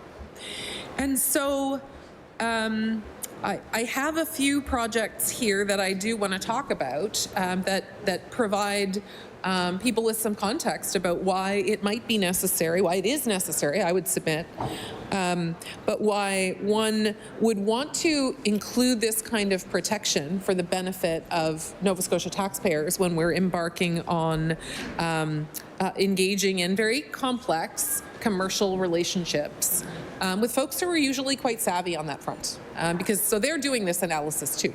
If we're looking at projects under this clause, under this provision, I've forgotten the name of this act within the bill. Order. So I just got to ask, we're getting a little loud here, so keep it down. Thank you. Recognize the Honourable Member for Lunenburg West. Thank you, Mr. Chair. So if these projects are moving ahead, you can bet they're moving ahead with savvy folks who are doing their due diligence to make sure that they manage the risk on their end to minimize the likelihood that they will have costs in the end. I mean, that is just smart business. It's smart business to minimize your risk, to minimize your cost, and to as much as possible have the other person involved or the other organization involved bear as much cost and as much risk as you can possibly negotiate. That's the premise under which business operates. So one can certainly expect that industry and businesses are going to come to the table with that mindset. And I would be concerned if they didn't, right? Like a smart business person, a smart business will be coming to the table with that in mind, and red flags should be raised if they aren't giving consideration to that. So I don't offer that as a criticism of business. I don't suggest that that's a wrong thing for them to be doing. We expect them to do that. That is the entire structure that we have of our commercial relationships, and so that is what we can expect, and that's what we should expect. But that means that we also need to do equal due diligence to make sure that we're on equal footing and are well positioned to be able to meet them where they're at, and to be able to negotiate something that will work for both parties. And work for both parties, not just in the short term, like not in the more faster right now, but in the long term as these projects unfold, and then as they wrap up, and then as they are left, because none of these things work in perpetuity. All of them eventually wrap up. And so we want to make sure that Nova Scotia taxpayers' interests are protected at all stages of the evolution of those projects. And so I believe this clause does that, but to come back to where I was going, I don't need to be convinced of that. My own personal experience and knowledge and proclivities for risk assessment lead me to be quite confident that this is something that we should do. But I don't know. We haven't heard from government whether they have skepticism about the necessity of this. It wasn't in the original bill, so it does seem like there wasn't an attention to that concern, or well, actually, I don't know. I don't know if there was no attention to that concern or if there was thought given to that and then it was decided not to. And I think that's an important question. I do know our legislative drafters are very well educated, they're very skilled, they're very smart. And certainly we have folks who have experience in commercial relationships. So I would expect, if this wasn't a piece of legislation that was madly rushed through at the last minute to be tabled in the House, which, happens sometimes. And, when you put people in that position of having to work, sometimes things can slip through the cracks through no fault of their own. But if this is something that was given fulsome time and staff had reasonable time to do the research and do the preparation, I actually expect I expect that would have been an option that was on the table. It's pretty common to have financial security provisions, certainly in commercial relationships. One would expect to see that in any contract, certainly in any contract between commercial parties. I would hope in any contract that government is also engaging in. I know when I was minister, to the extent that I had any involvement in situations relating to that, and it was minimal, to be clear, in justice and in education. My role was not significantly involved in reviewing those kinds of contracts, but that's a lens that I've used in past roles, and it's certainly a lens that I brought to when it was relevant this role. Because again, it's really important for Nova Scotians that we protect their interests in that way. So having sort of talked around and through that, I actually am really curious and would love to hear from the Minister of Energy whether consideration was given to including a clause like this. Because certainly he has been involved in a number of projects that have not moved forward. Being in government as long as he has, and then being in opposition prior to that. Not only has he been involved in his own projects that haven't moved forward, some of which have incurred taxpayer costs, others of which just result in missed opportunity, but he's had personal involvement in that. And then as opposition, I'm going to presume he, because I from what I've heard, I wasn't around then. He was very effective in that role. I would presume he was probably a fairly strong critic of prior governments, if and when they found themselves in that position as well. So as we talk through this, I'm really left quite curious about the fact that this significant oversight has happened. I'm quite curious about the fact that there is no clause in here already protecting the financial interests of our taxpayers, of Nova Scotians, in a way that provides for reasonable financial security to be guaranteed and secured in advance of projects moving forward. Like that's actually a really big oversight. And I'm surprised. Our Minister of Energy, who's put forward this bill, we all know is an accountant, and certainly would have experience not just from his role as minister and premier, and also in his role as opposition. Lots of knowledge about these situations, but the businesses that he supported as an accountant and the businesses that he worked with, this would have been a regular element of the transactions that they engaged in. Certainly not, I wouldn't think, his role, what I understand about his past role, but certainly close enough that it should have been very much in his awareness and in his knowledge that these are standard provisions in contracts that one expects to see. And the fact that it wasn't in here, again, I'm really, really curious about.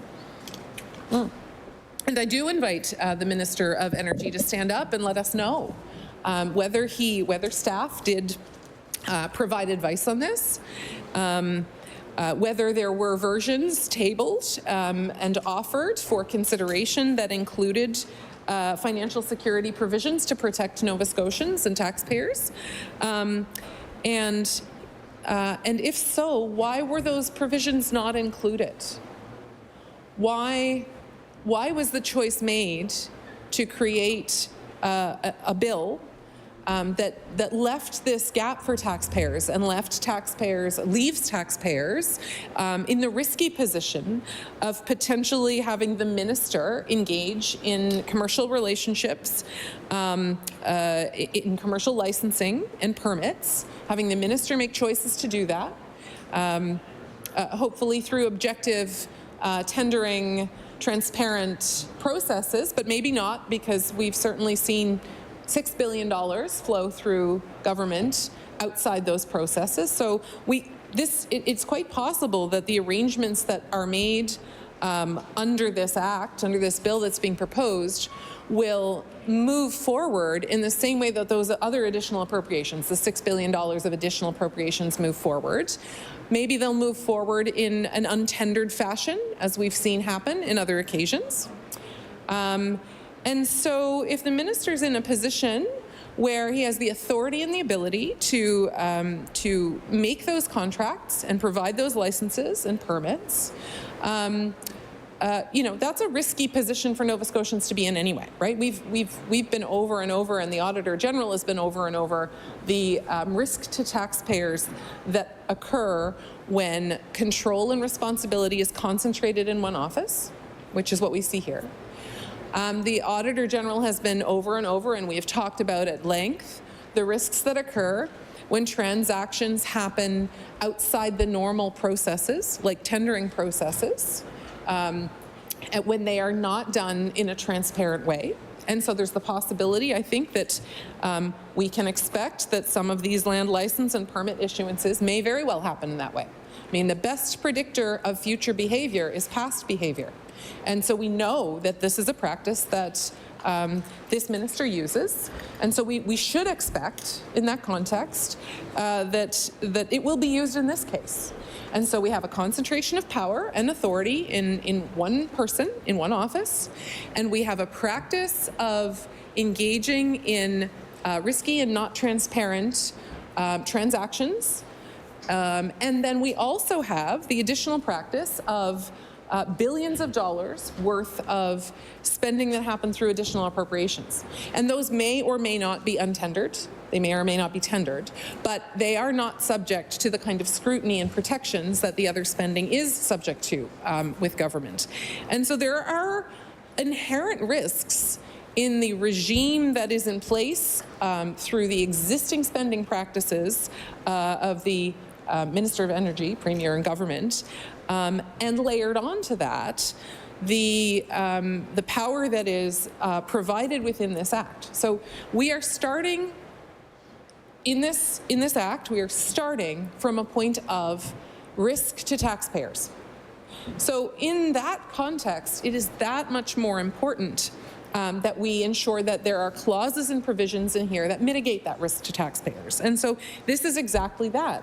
But I am still left very curious as to why this wasn't included there in the first place. So if we have an environment where the minister has the authority to make these decisions as to who gets the license or who gets the permits, and the minister has a practice of sometimes doing these things in an untendered and non-transparent way, and then there's an ongoing practice of also avoiding transparency through the use of additional appropriations, then one might conclude that it was deliberate, the choice to leave out the protection of taxpayers through the provision of financial security. I mean, that is a reasonable conclusion to make in light of, again, past behavior being a good predictor and maybe the best predictor of future behavior. And so that, to me, creates a very concerning situation. I'm very curious why this provision was not included. Knowing as I do, many legislative drafters, knowing as I do the diligence of the civil servants who work on these kinds of things, and knowing as I do the Premier's professional experience. It seems to me that this should not have been an oversight. It seems to me that this should have been something that was included, and if it was not included, it was deliberate. And that's concerning. Why would we deliberately leave out a protection that is so necessary? So that actually brings me back to the question of necessary, because I'm saying all of this from the perspective of someone who has seen these things unfold and has seen the ramifications of,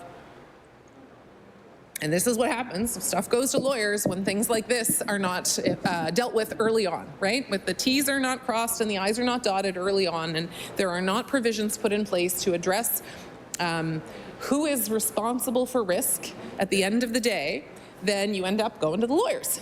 and then you end up going to the court. So I actually have experience with these sorts of things, not maybe big development projects like this, but similar situations where people are in contractual relationships with one another, and they do not provide for a resolution mechanism that is clear and understandable when they engage in those initial contractual relationship discussions. And I'll tell you, if you don't do that, you end up in court. You end up going to the lawyer. You end up incurring the expense of having, 2 or 4 or a big team of lawyers battling it out and figuring out who has to pay the money. And so if you are a business, there is more clear.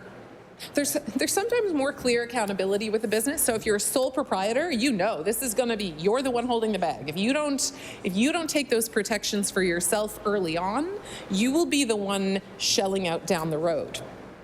The thing with government is, though, we are here for a short time. And pretty regularly, the decisions that we make, if they don't work in the taxpayer's best interest and in Nova Scotians' best interest, very often, those of us who are in elected roles when those decisions are made, we're not around when taxpayers have to foot the bill.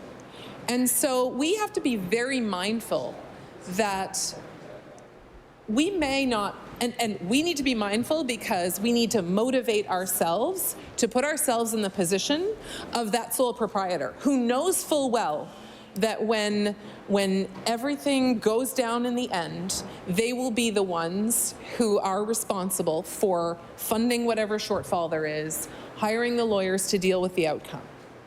We're not. We're here for 4 years. We're here for 8 years.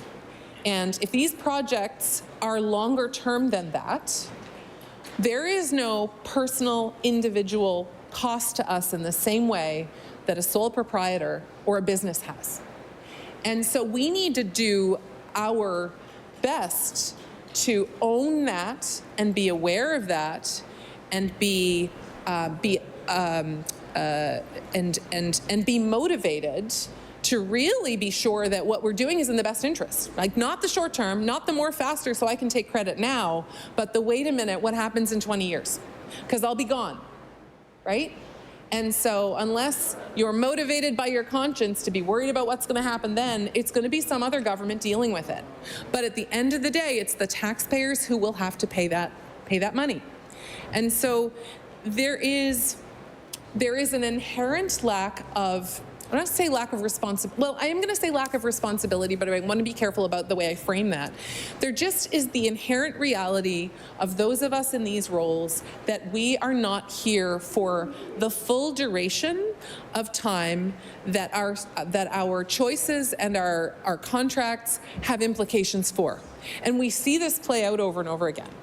And it doesn't necessarily, there doesn't necessarily have to be any malfeasance associated with it. I'm not necessarily suggesting that that's intentional on anybody's part, but we're humans and we judge things according to what's in front of us.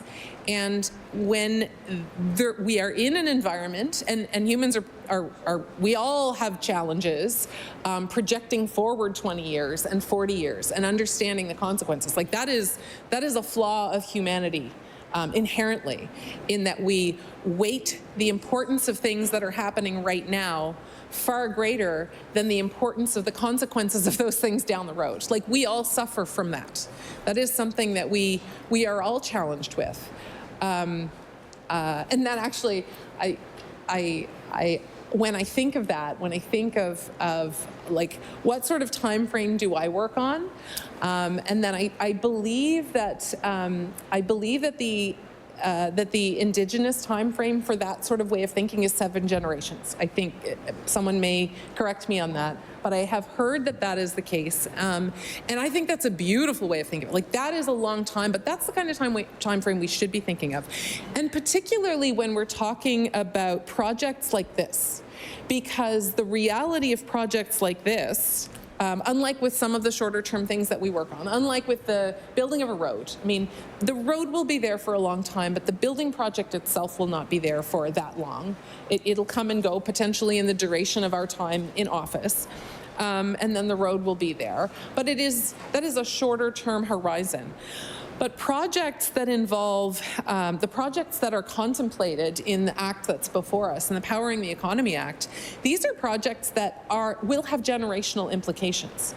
And so we need to counter the sort of time frame that our human brains like to think in and that our human brains root themselves in when we think about balancing cost benefit. Because our brains are not wired to think in those timeframes, and our brains are not wired to attribute the kind of risk that actually exists down the road and weigh it in the way that we should be, in the way that we need to be in these offices, because these are big choices that we make, and they have long-term impacts. They have long-term impacts for Nova Scotians, and they have long-term impacts for our Nova Scotian environment and for the land on which we live. And the access to the resources into the future. And so it is incredibly important that there is a mechanism in place that triggers that assessment, because we don't default to it. It's not a human default to have that kind of long-range thinking. So it's not a human default. And so I will say that. But also, you know, we do see that even in the short term, there are lessons to be learned from experiences that government has about projects that haven't moved forward, or projects that have left Nova Scotia taxpayers paying more than they should, or lessons to be learned from the Auditor General's advice on how we best operate to protect Nova Scotia taxpayers' funds. And so I think that those are very important lessons, and they're quite pertinent, and I think those lessons are actually evidenced in the clause that the independent member has brought forward. And I think it's a very good reflection of an understanding of the impacts of those risks, and an excellent mechanism to address those risks in advance and to ensure that Nova Scotians are protected when we embark on these long-term projects. So I'm greatly appreciative of this coming forward. I'm going to open this, and I have a feeling I'm going to run out of time before I get to it, but I'll be able to resume when we resume again on Monday, if this is what's called on Monday. I'm not sure. So I'm really appreciative that the members brought this forward, but I am left perplexed, though, as to why there wasn't a clause like this in here before. Because again, you know, legislation like this is often modeled on contract or contractual provisions, right? Because it drives contractual provisions. It is the supporting legislation that government goes on to then create contractual provisions with licensees and permit holders. And so it often reflects normal contractual provisions that you see between commercial interests. And so it is quite perplexing to me that there isn't a provision like this already in this clause, or in this piece of legislation. So Order. We have reached the hour of adjournment. We'll now rise and report progress to the House.